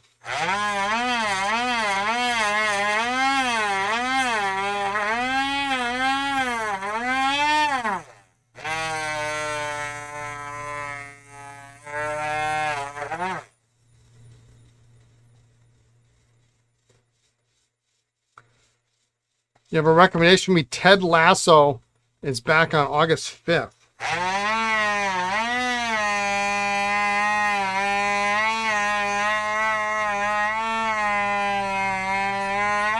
I'm afraid I don't know what that is. It sounds familiar. I don't, it's not ringing a bell with me.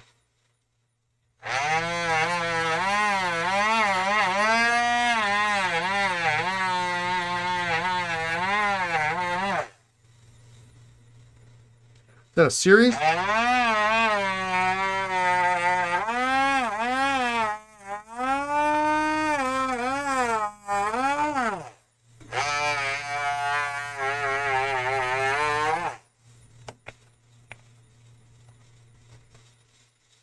You watch it because you like George. That is kind of the truth. I think you know me pretty well, Gary. I watch it because I do like George. Apple TV, Coach for Soccer Ball, best show ever. That's a series. Oh, okay.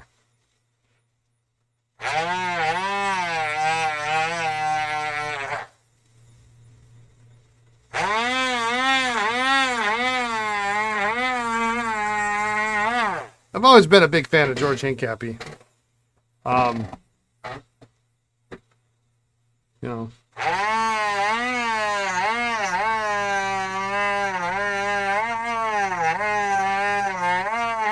I just don't understand. I mean, I know that he and Lance are friends and all, but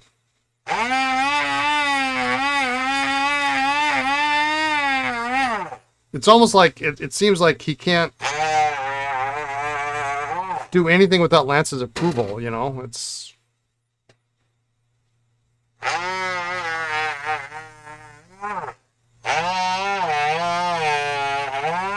Yeah, he's a world class rider in his own right. I mean, yeah, he didn't certainly win as many races, but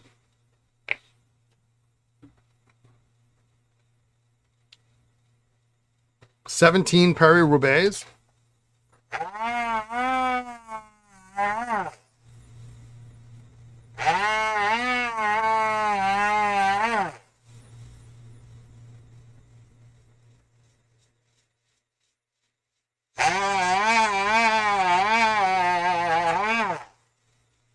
I do find it funny that, yeah, shame. I mean, he had 17 chances to win Roubaix, and he never won it. Insane, right? It's funny because, you know, Lance is the same age as I am. Born the same year.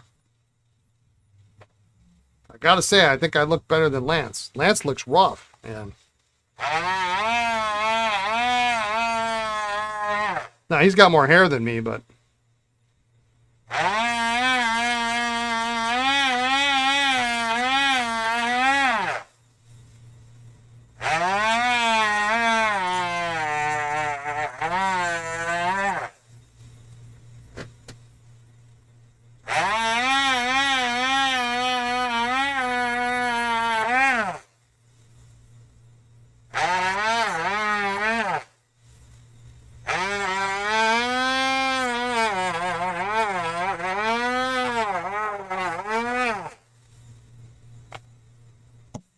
Well, you know, we all need a little break. We'll have a break till Saturday.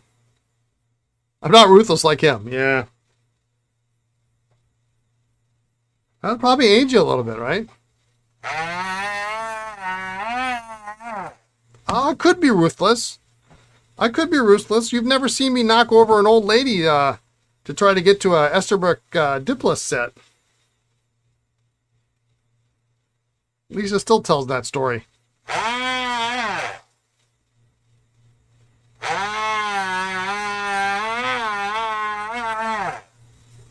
I claim ignorance. That's what I claim. It's not like she fell over, you know. And yes, it was a duplicate, so...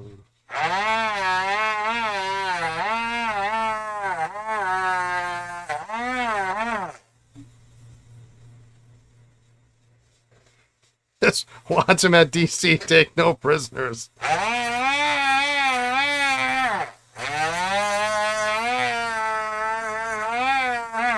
I'm not really ruthless. Half of my... Maybe a quarter of the business I do in DC is with Hans anyway, so, you know. I'd like to think I'm not too much of a... I pretty much just ask the price and he goes, okay, fine. Can we drink beer yet? Are we done with all this nonsense? That's kind of how it goes. It's like the most low pressure trading ever. You're gonna wear pads and a helmet?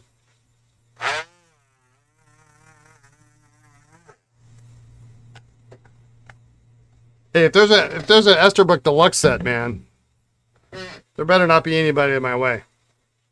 You know that's gonna happen, right? There's gonna be desk sets galore in DC. I don't remember how many were there last year. I mean, desk sets in general. Were there a lot?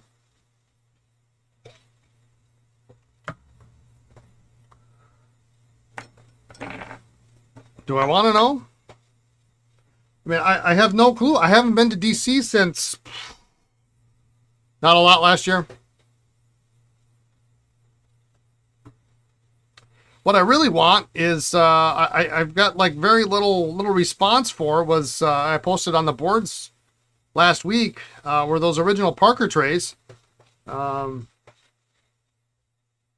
got one person to message me and say, you know, hey, I've got some. Come to San Francisco and I'll bring them. I'm not going to DC.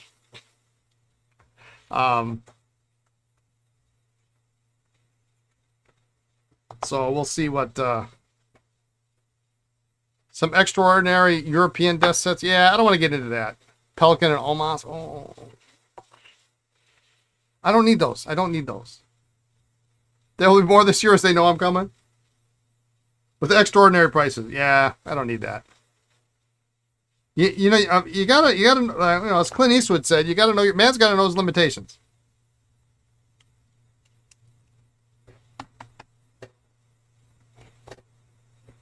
If you buy everything, then it's just, you know.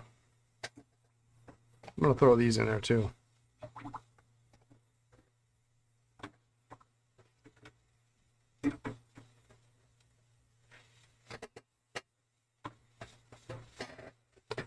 You know, you know, unless I'm pretty happy with where I'm at, unless it's an Esterbrook set I don't have, I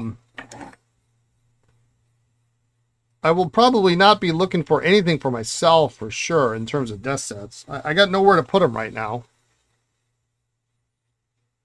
And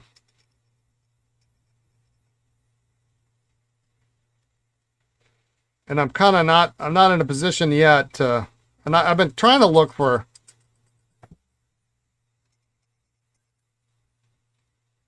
some shelving units and things like that, but every time I find something like on Facebook Marketplace that's the right price, it's either like 3, 4, 5, 6 hours away, or it's gone by the time I message them and tell them I want it.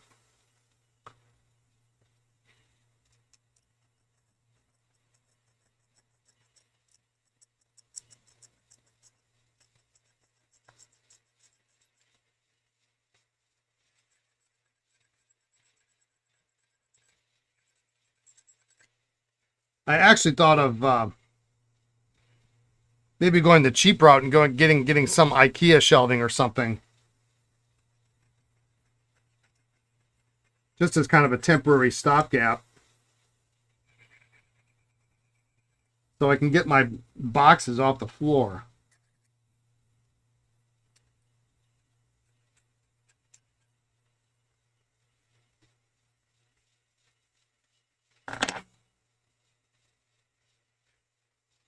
This is the fun part. They've got all this just 50 years, 60 years of gunk on here. Get the threads clean first. I mean, I haven't always been into desk sets. I mean, I've always collected the Esterbrook ones. But I want to say that there used to be far more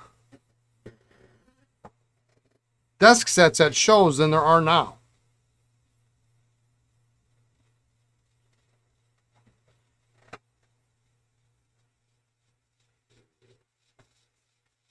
Anybody who's been to a lot of shows over the course of a long time want to verify that? Or throw in your 10 cents worth, adjusted for inflation?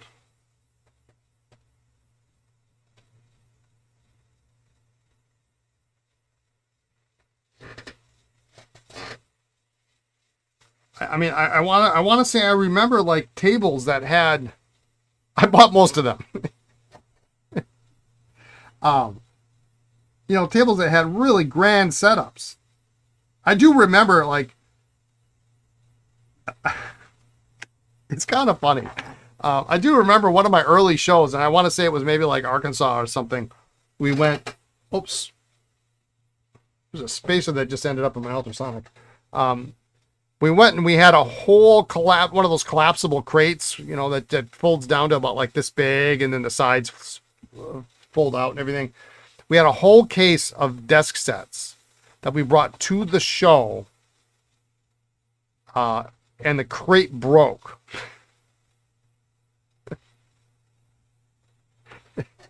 I remember it broke. We were able to get like piece it back together, but it was too much weight for the cheap plasticness of it, and it buckled on us. Nothing was damaged, fortunately, but.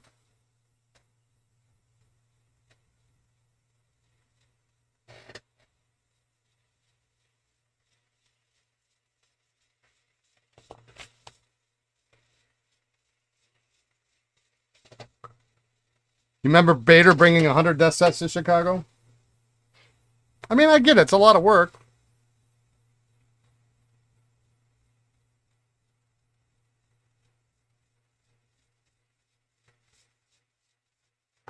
And I don't think today's buyer is really into that anymore. I mean, it's clear, right? I think the modern show is heavily geared toward the modern collector user and not toward the vintage. So why bring something that's going to take up space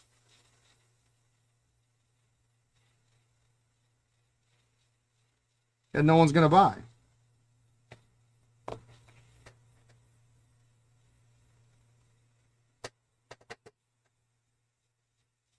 But I remember people bringing like multiple stacked units, and they were, you know, shelving units, and they were stacked up.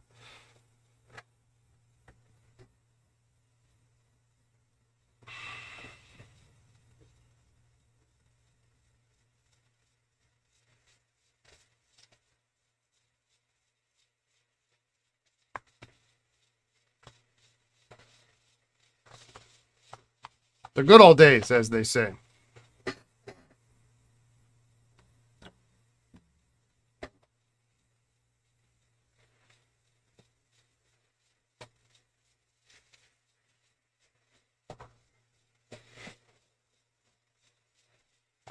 All I know is I better not leave DC with a desk set unless it's one of 3 I just need to have. Yeah, I mean,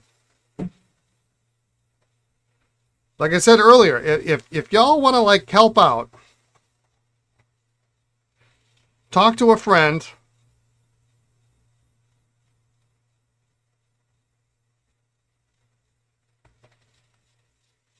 And get them to buy a desk set for me.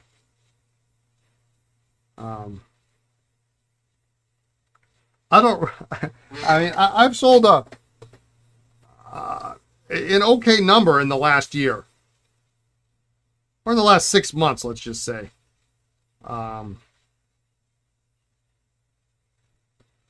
But I unfortunately, I don't think it's outstripped the number that I have bought. So I'm going in the wrong direction.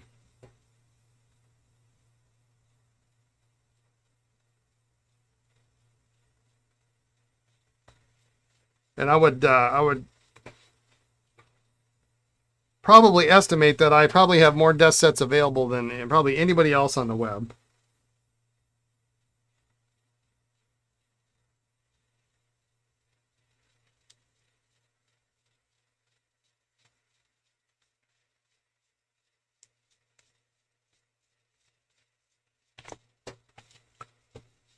So that's just an initial. I'm really not trying to polish. I'm just trying to get the dirt off, which is why I like Microgloss 5, because it really does a good job of cutting through crap. You didn't help me get rid of them this year after what I left at the office. And that was what, 2 months ago, right? Almost 3 months ago, right? I still have most of that same pile is in the same corner where you left it, because I don't know what to do with it. Those ballpoint desk sets I'm going to do something with soon. I say that. I just don't really know. I hope.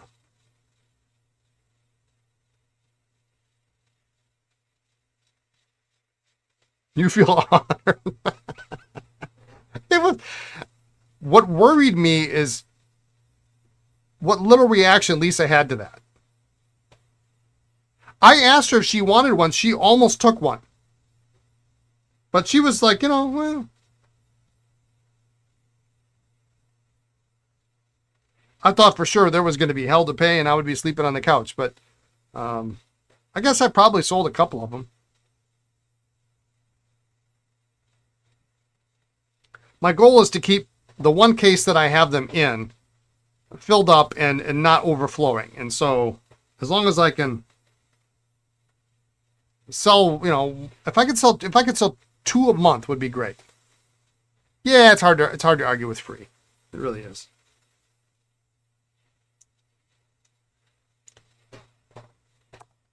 It is hard to argue with free.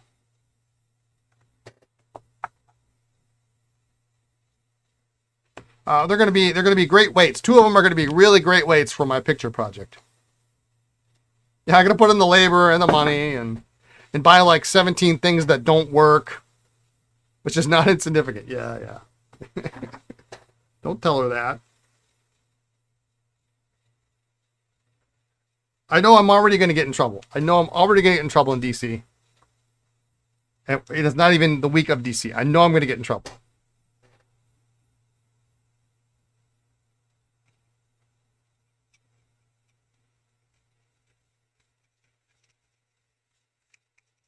I'm just trying to figure out in advance how to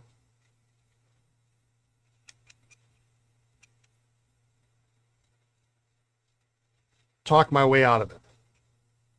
I'm a dead man walking. Yeah, I am. I pretty much am.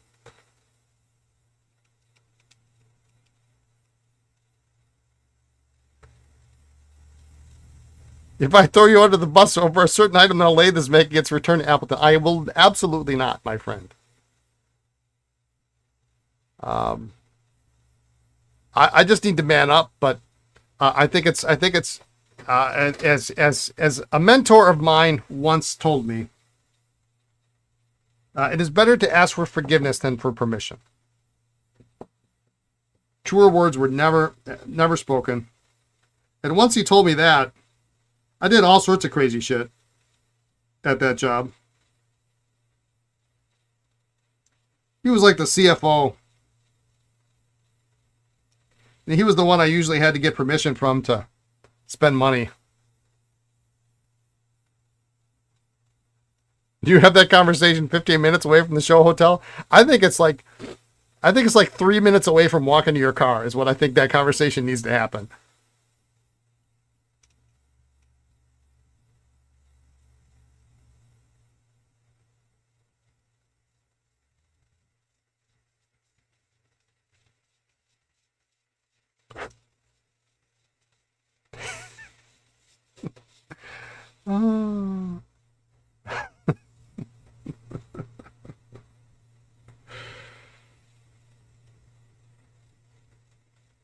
Oh, by the way, it almost slipped out yesterday.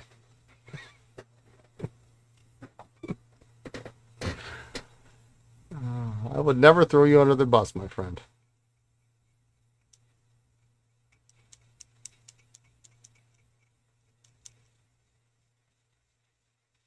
I look at it this way. I'm getting rid of a, what do you call that? An impact sealer. So I'm making room. Serious question. Is it easier for you if it's in a box or is wrapped in a moving blanket okay?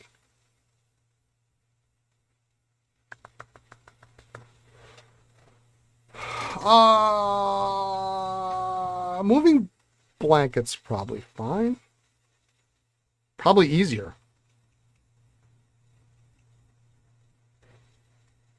Yeah, I would just go that route. The miles that thing is going to have on it by the time it gets back here.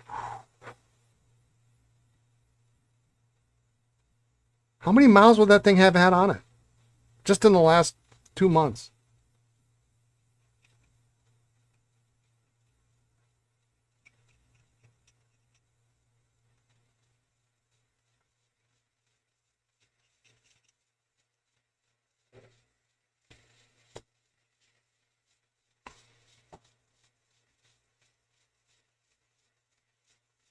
This guy looks clean.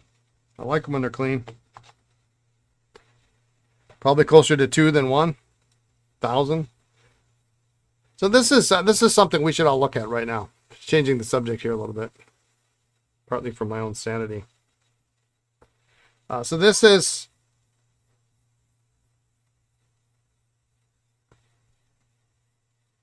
dollar pen, Model B. Okay. And this is something you have to watch out for. I'm seeing this a lot more. And now that I say that, hang on.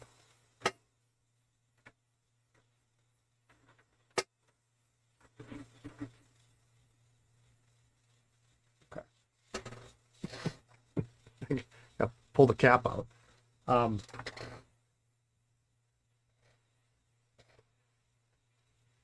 Esterbrook has this reputation of being a very solid, stable material.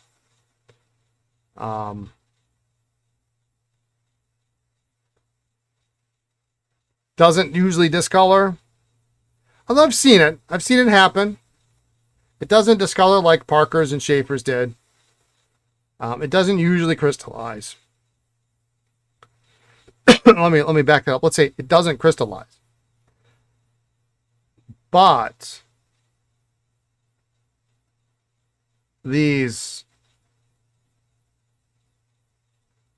dollar pens, I am seeing a lot more frequently. And I don't think we can actually, let's see if I can.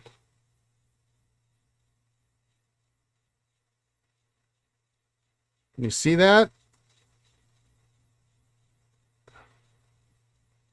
You see the transparency that's happening on those thread units where I put the, right there? So these are starting to degrade. They're starting to crystallize. They're going to happen right here, which is the worst part of the pen because of that section that they have that I hate. Okay, so always use heat. It's not good. It is not good. Used with care, it's probably okay. And you're more likely going to see it in the caps, kind of in this area here. Water gets underneath the inner cap. And you'll see it start to get, this one seems to be fine.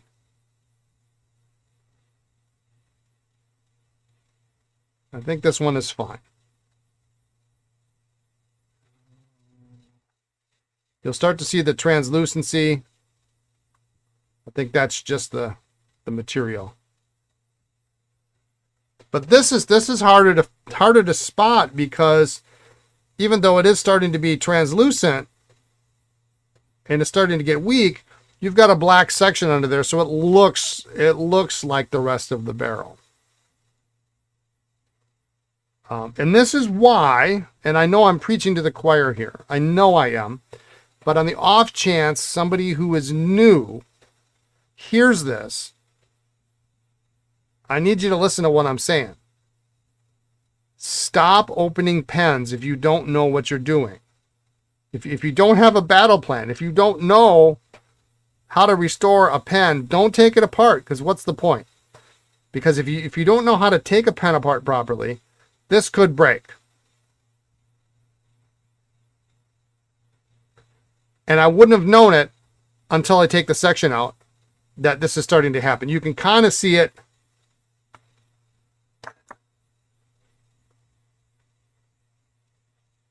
right below the threads here. It's really hard to show on camera.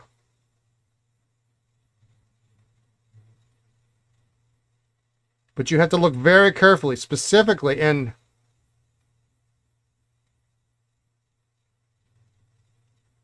you can, if you hold it at the right angle,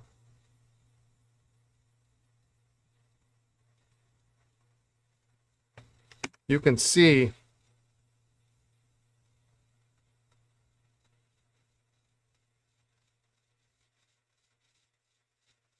that's what you don't want.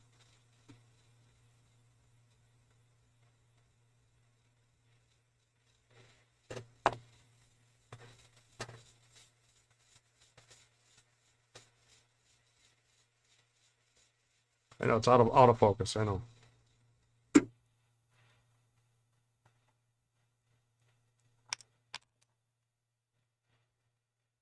Cap seems fine.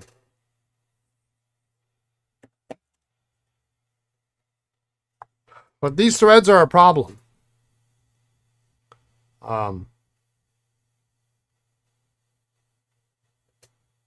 Yeah, they very well could be.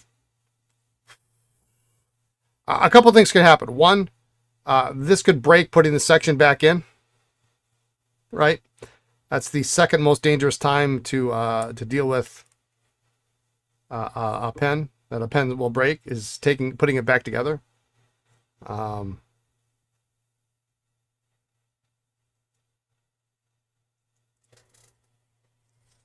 let me look at this real quick here.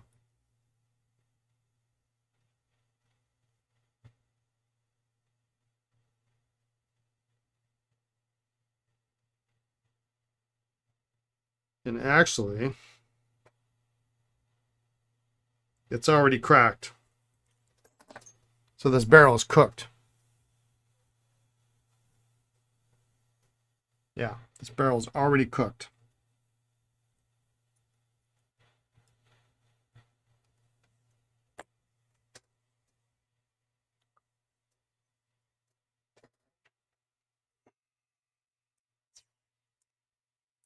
So I see this every week, if not almost every day. And I'm really happy for all of the excited new people and that are potentially interested in vintage. The truth of the matter is that vintage it can be a very fickle, sometimes very frustrating portion of the hobby. Yes, we are so used to opening the pens, cleaning the converter, flushing the nibs. We need to stop the normalizing of people disassembling pens,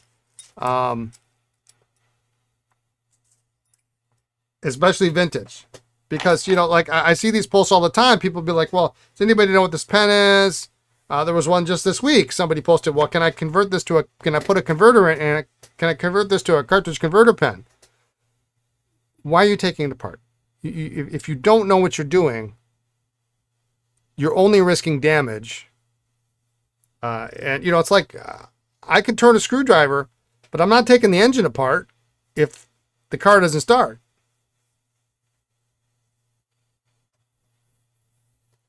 So just, and it's impossible to tell everybody and reach everybody all the pain points of all the different pens.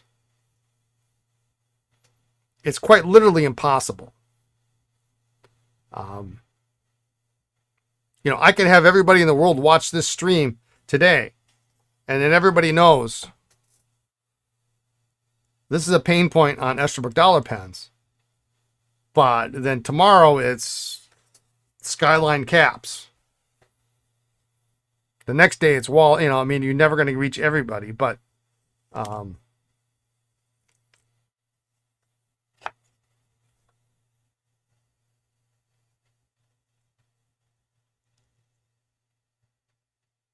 thankfully, this one is in good shape. I think. Yes. So just be aware. If you're buying, and I think sometimes we have, and I've cannot beat practice wisdom. Yeah, you just broke a Conway Stewart this week by putting it back together after a lot of hard work and restoring it. Right. Yep. Should have taken more time and care putting it together. Now I have to find another barrel. Yep. I own that t-shirt. I got a boatload of those t-shirts.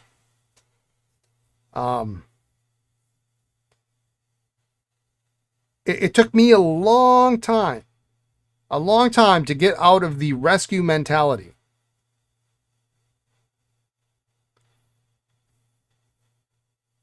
This pen, 80, what does it come out to be? 83 years old. 83. This pen. We don't have to rescue everything we find. We've all done it. Yeah, we all have. We all have. And I know, like I say, I'm preaching to the choir here, but on the off chance that there's somebody new, you don't have to buy everything. I know we want to. We're like all excited. It's only $15. It's $20 at the antique store. You know, and new pens can be expensive. I mean, heck, shipping is 10 no matter whatever. Keep the barrel and make a plaque. Beware serial pen openers. No. But you know, it's okay to leave the pen at the antique store or the estate sale, unless you don't have a problem with starting a parts bin. And some people do. Some people don't. That's the last thing they want is a parts bin. I mean, you know, none of us want a parts bin, quite frankly. We want all complete pens. We want them all to be good, easily restorable. You know, but what are you going to do? Now I got to determine if I actually have a barrel for this, which, believe it or not, I might not have a barrel because I've used up almost all my parts on these early pens. I might have one. But I got a great cap now, a really great cap. Good idea, Fuzzy. All right. Sorry, I don't mean it to be. I mean it to sound like a rant.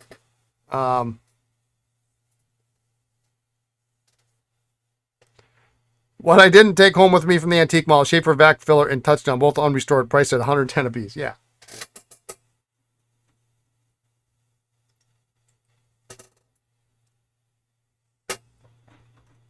So, just be aware. I am seeing a lot of these dollar pens, not the J's. I haven't seen the J's turn yet. Seemingly same material. I don't know why it's only the dollar pens.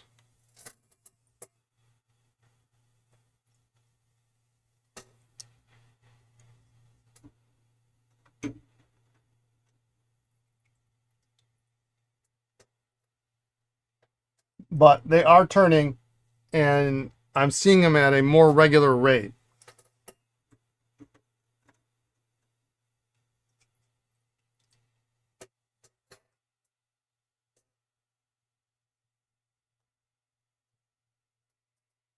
I got one more cap. Oh, no, I don't. What a Jolly Roger. Those will sit there forever. Yeah, yeah. Sometimes I used to love it. We used to have an antique mall here in Appleton. Actually, we don't have one anymore. We had a big 20,000 square foot mall. If you rushed through it, you could get it done in an hour. I mean, it was that big. It was that jam packed. I mean, sometimes 20,000 square feet's like, if it's furniture, you're done in 25 minutes. This was a lot of smalls. But I used to revel in knowing that I had been going to that antique mall for something like 20 years. And there were some pens there that have been there the entire time. And then it's probably been more than a number of years now ago. They closed. Oops. So I no longer get to see the same 4 pens at this one booth. Well, that's always nice when that comes out, huh?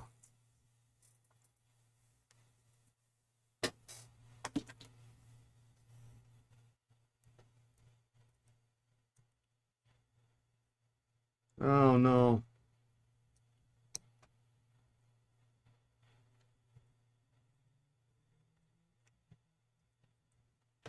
Okay, so this just came out. The collar got stuck in there.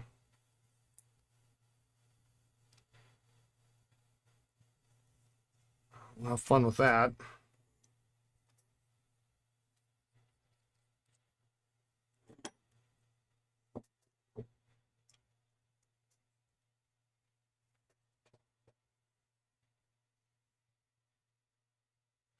2668 India ink.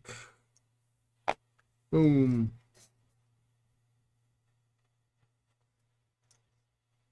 Number 4, 1, 2, 3. Well, that's actually okay because I probably need this section and this nib for, I need that section for another pen for sure.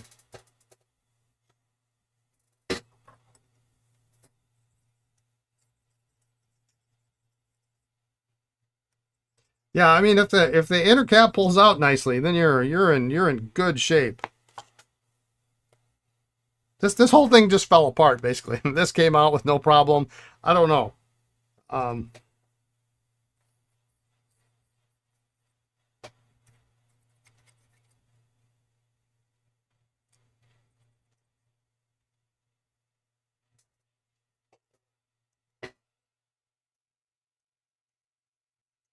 You had to knock out that 8461. The feed channels are absolutely caked with something that wouldn't dissolve. Yeah, did you try Dr. G's? Sometimes that works. Try the end of a drill bit just the right size to grip inside the nib collar. That might make it getting out easy. You know what? I happen to have an entire selection of drill bits. I'm probably just going to end up soaking the whole stinking thing.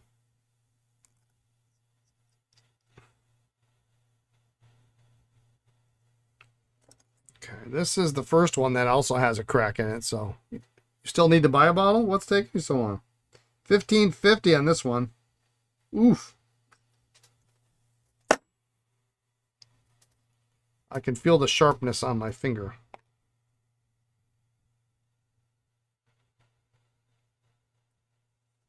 $15.54, number 6 here. Is that the same one? That's the same one. Please tell me that's the same one. 2668 goes in the A, which I think is good. And this goes in the red.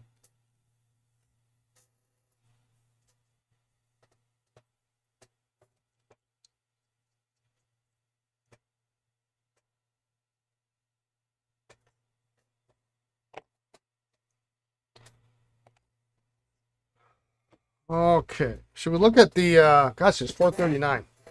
Let's look at the, maybe it's time I wash this towel,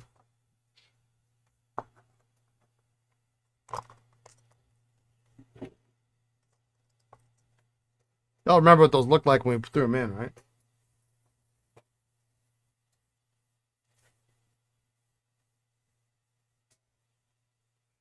Between Dr. G's and Rapido E's, that should dissolve most everything. I put Rapido in a shot glass and set it in your ultrasonic cleaner. You can get a lot of nasty stuff out. Yeah, that's what I've been doing too. Mike Kennedy sells great tall shot glasses.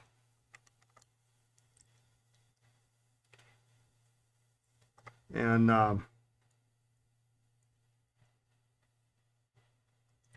that's what I use.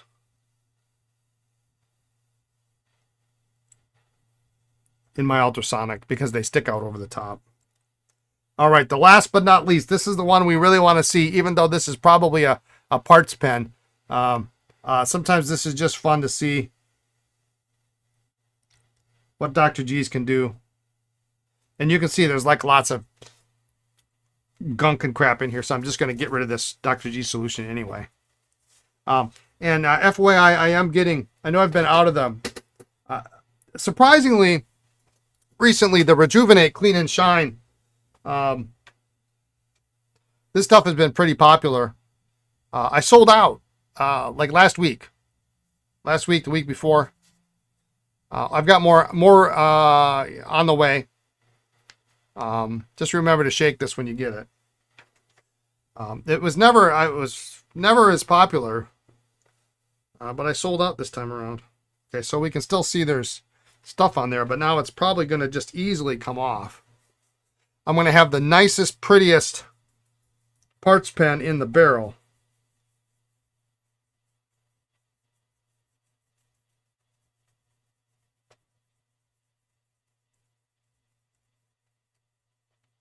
It'll just make it easier to work with, and it'll, you know, sometimes old pens smell. You know, you get a lot of old pens and you put them in a bucket and they all smell and they're no good.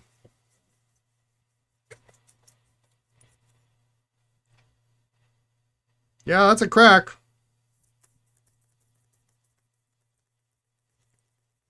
But now it's a clean pen.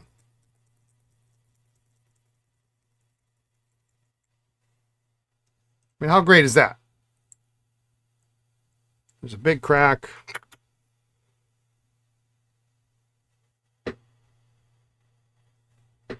Right below the made. There you can see it. All that gunk. It's an effective cleaning agent for sure. And don't forget to get it. I mean, it dries pretty quickly, so.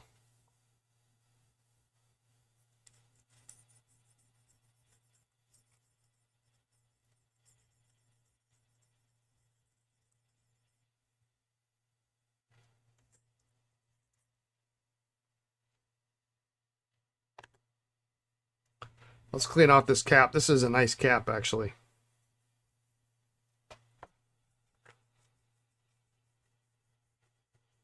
The crack wouldn't keep the pen from functioning. Yeah, but, you know, what do you mark it down to?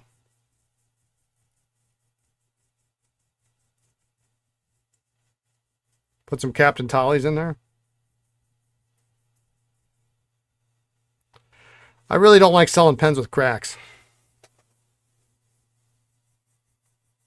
That's the thing. Maybe use it. I know how much you need a user.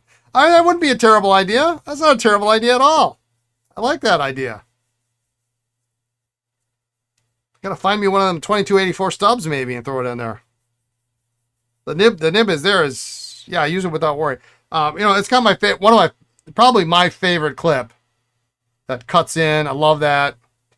That and the next version with the round cutouts. Yeah, maybe why not? Let's do it. Even a 2668 nib or something. I haven't used that Esterbrook actually in such a long time. It's kind of sad. But look how great that is. That's such a, you know. And this is Dr. G's that probably should have been tossed a long time ago. Right?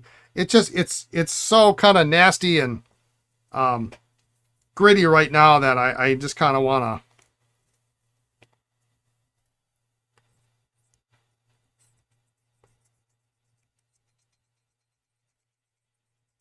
get it nice and clean for the next project.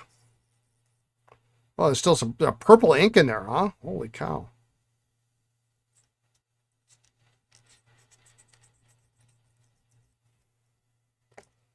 It didn't get all the ink out. Now this guy is a cool piece. There's all that crap on the end there. That's gone.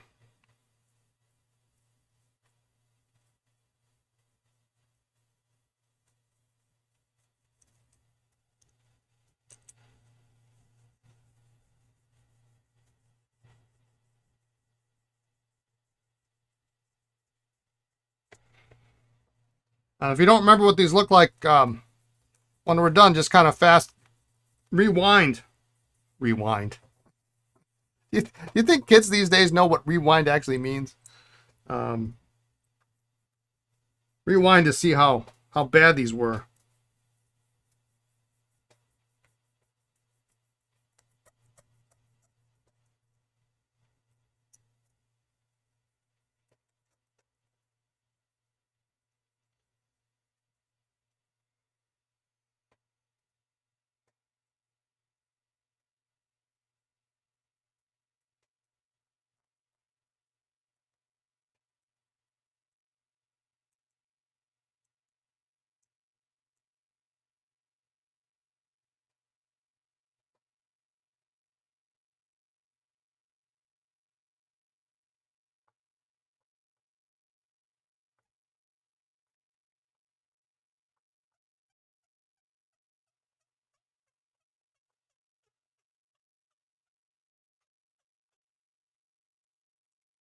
Go until you hear the squeak. Be kind, rewind. There you go. Is anybody on the stream right now that actually ever got fined for not rewinding? Did they ever enforce that, or was that just a threat? An idle threat?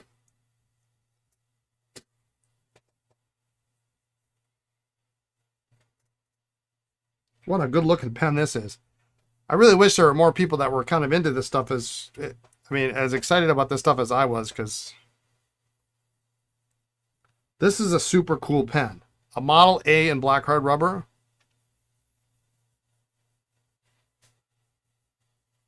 Is Captain Tolly a good and useful product worth getting? Yes. I used it on my I used it on my salad spinner. I mean, it's one of those things, you're going to buy it and unless you have an immediate need for it, it's going to sit on in your tool chest, so to speak. I mean, it's not terribly expensive, so, but when you need something,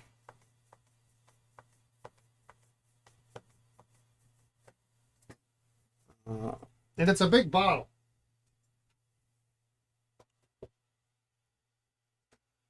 I'm actually going to put it out because maybe we'll try that.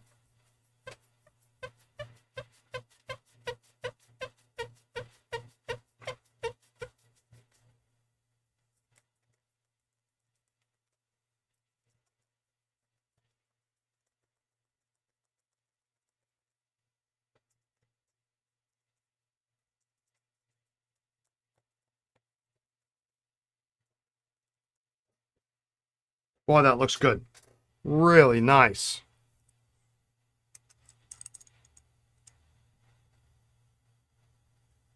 Almost as black as the solution.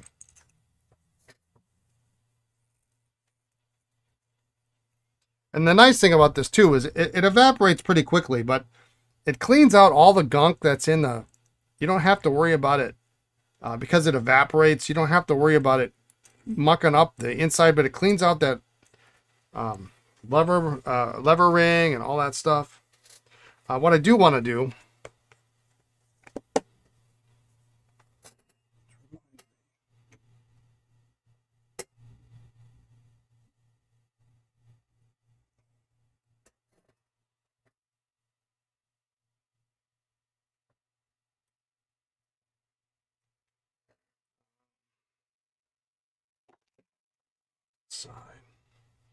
I'm going to spray these with the Rejuvenate, and then we'll let them sit. And that's probably a really good spot to stop. But what a transformation. You just bought a bottle? All right. I wish I carried it. Dawn, hi, quick question. Would you use any other ink besides Watermint in a Parker 51 Aerometric, such as Diamond, Urban, etc.? Nothing crazy things. If it's got a plexiglass sack, you're good with probably any. Absolutely, don't use shimmer in a 51, because the collector is going to really get clogged up. I mean, don't use shimmer in any vintage pen. But yeah, you could use. I mean, the plexiglass sack is pretty. It's pretty bomb-proof. If the sack has been replaced with a latex sack, then you have the same restrictions as you do typically with other latex sack pens. But if it's plexiglass, then you should be okay.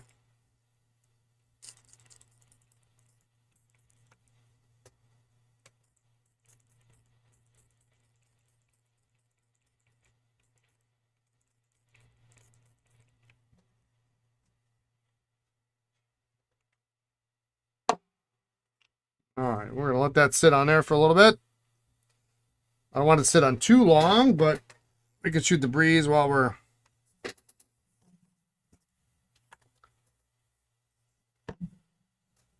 Use shimmer ink. It helps keep your favorite repair person in business. And they will be busy. Yeah. So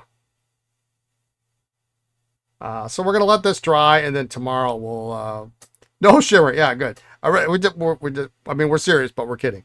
Original sack. Yeah, you're good. Go have fun.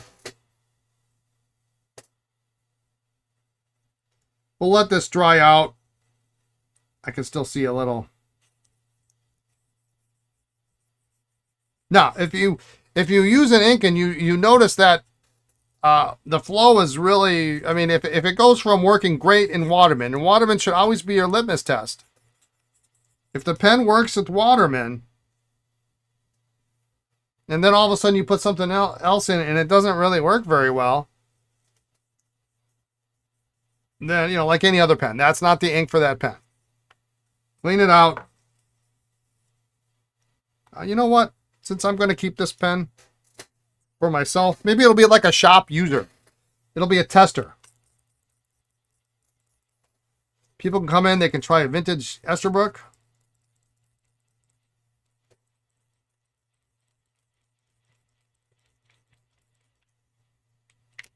It's a grandiose idea, isn't it? A nib tester. Oh my God. I have one. I can't believe it hasn't sold. The original Esterbrook Renew Point Demonstrator Desk Pen.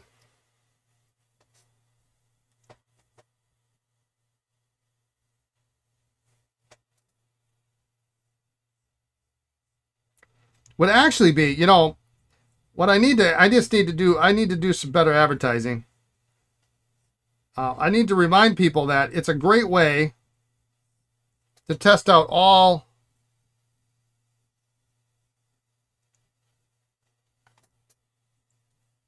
your nibs. And you can just easily input them in, slide them out. Yeah, don't forget to make sure this is even. Just kind of. It's hard to get onto the clip, but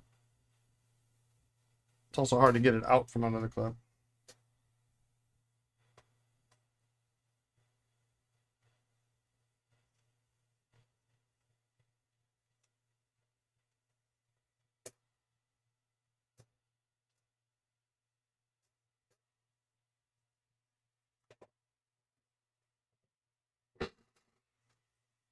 So we'll wait a little bit for that to dry up a little bit.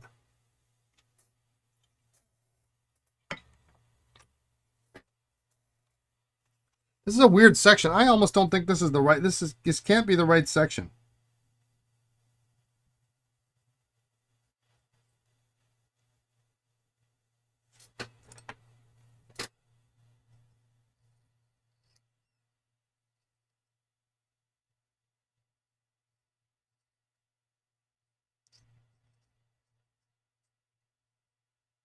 Although it's purple in there, just like inside the cap, so maybe it is. It just doesn't look right to me. It has the, I mean, it could have been restored in 1970, and they put the wrong section in, and it leaked ink into the cap, and there you go. But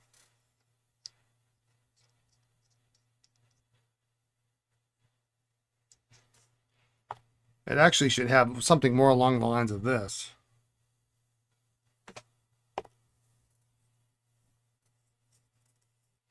While we're waiting for that to go, I'm going to see if I got a barrel for this pen.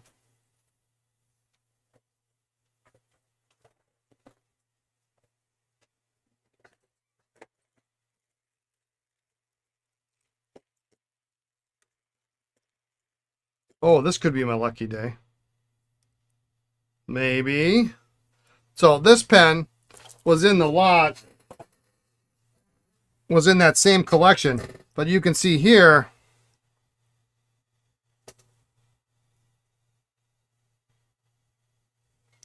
that we have this crystallization going inside the cap. Do you see it? There's a good spot right there. This cap is literally going to crack in half.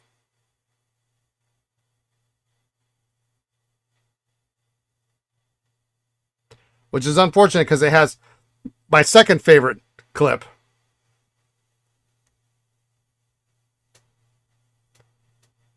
You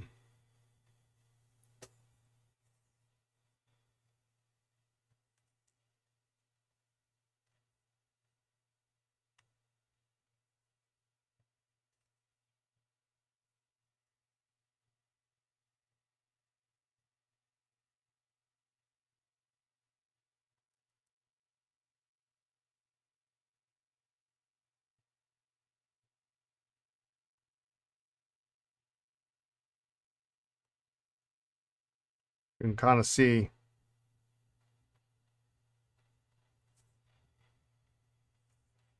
You just made $150 cleaning shimmer ink out of 3 pens. Not a fun way to spend a few hours. Yeah. Yeah. So maybe.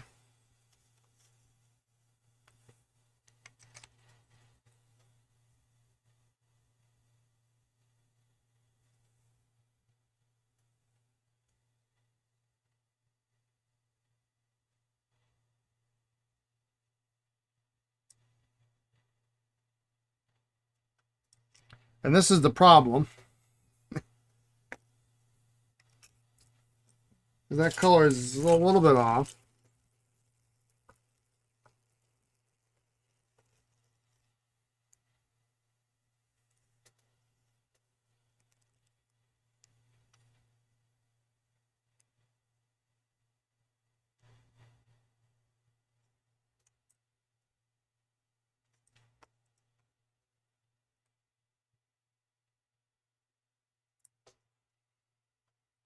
This is where I end up getting hypercritical because I want things to really, like, that's no good. That doesn't look good at all.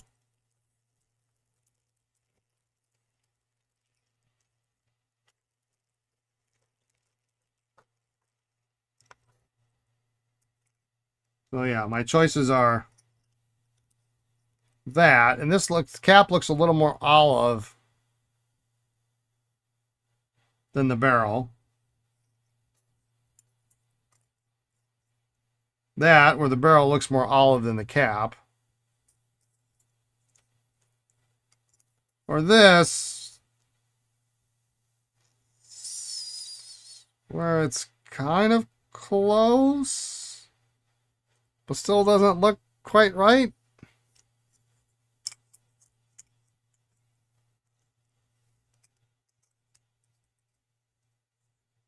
That's the problem.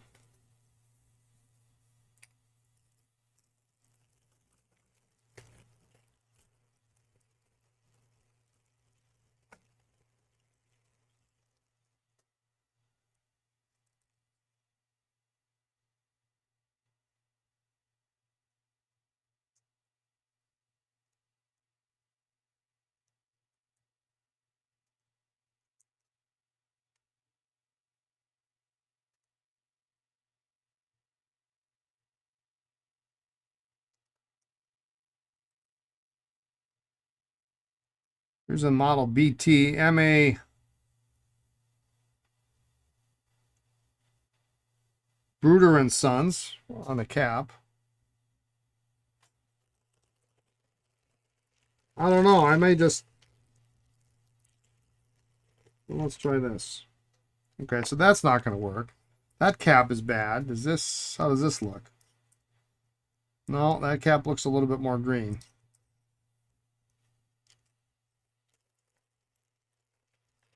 So that's what you run into. Sometimes you just can't get anything that matches.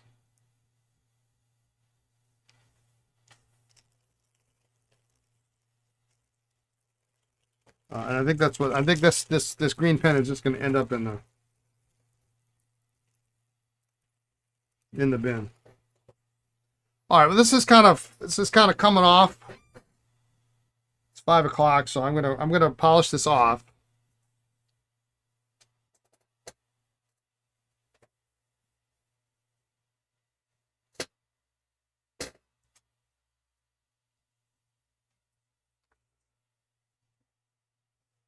I got a little bit on the cloth there, so we'll use that. I'll use this one. Do this one first.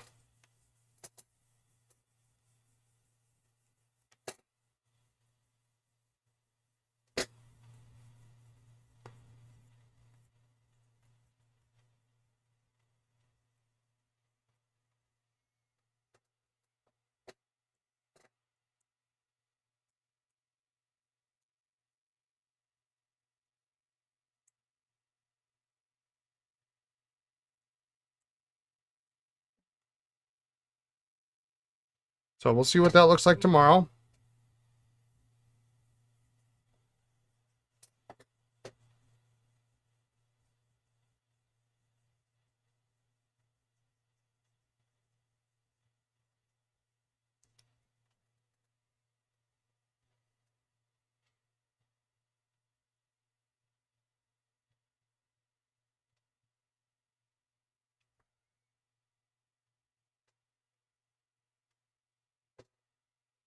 Cap looks nice.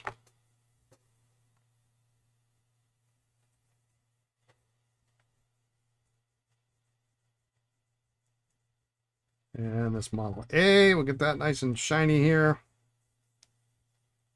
And it will kind of absorb into the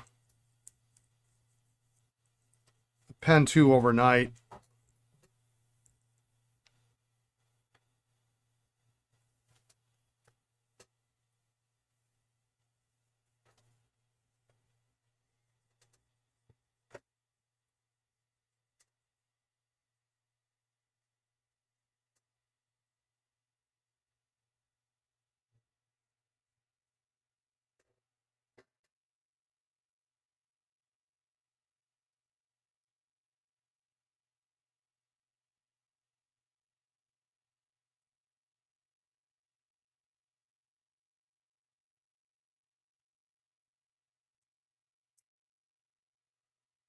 And if you don't have one of these, and you go to Goodwill, or you go to a thrift store, you find an old men's handkerchief, old cotton handkerchief. They're fantastic for polishing and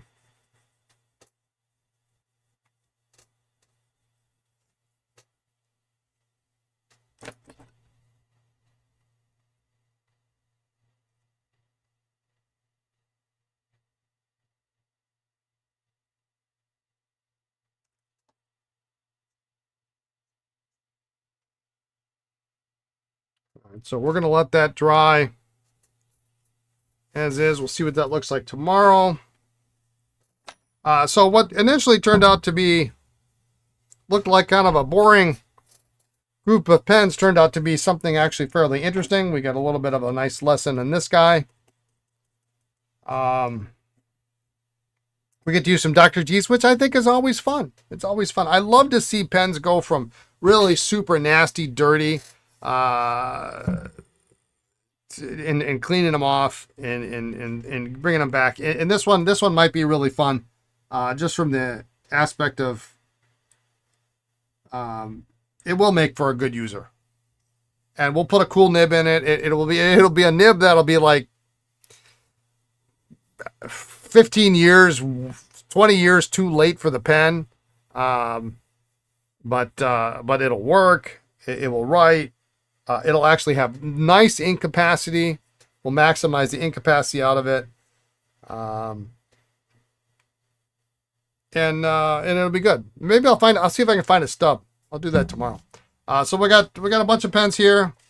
I see I got a couple of emails from y'all in the inbox. So I am going to call this a day.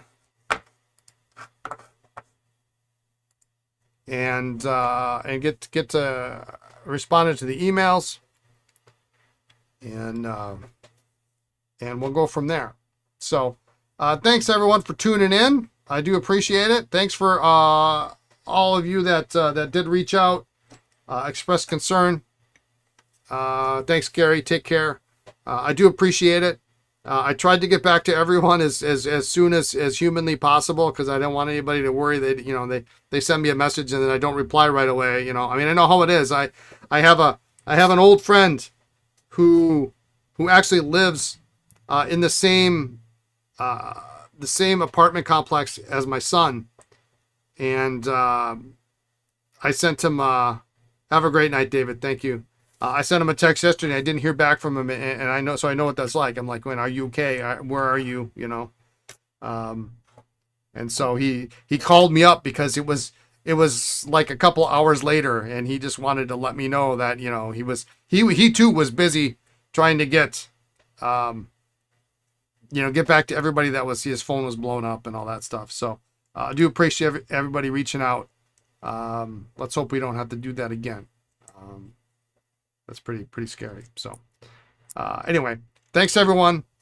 Have a good rest of your evening, afternoon, morning, wherever you are in the world. Be kind, be well. Remember, it costs nothing to do that. And we'll catch you tomorrow, right? Take care, everyone. Bye now.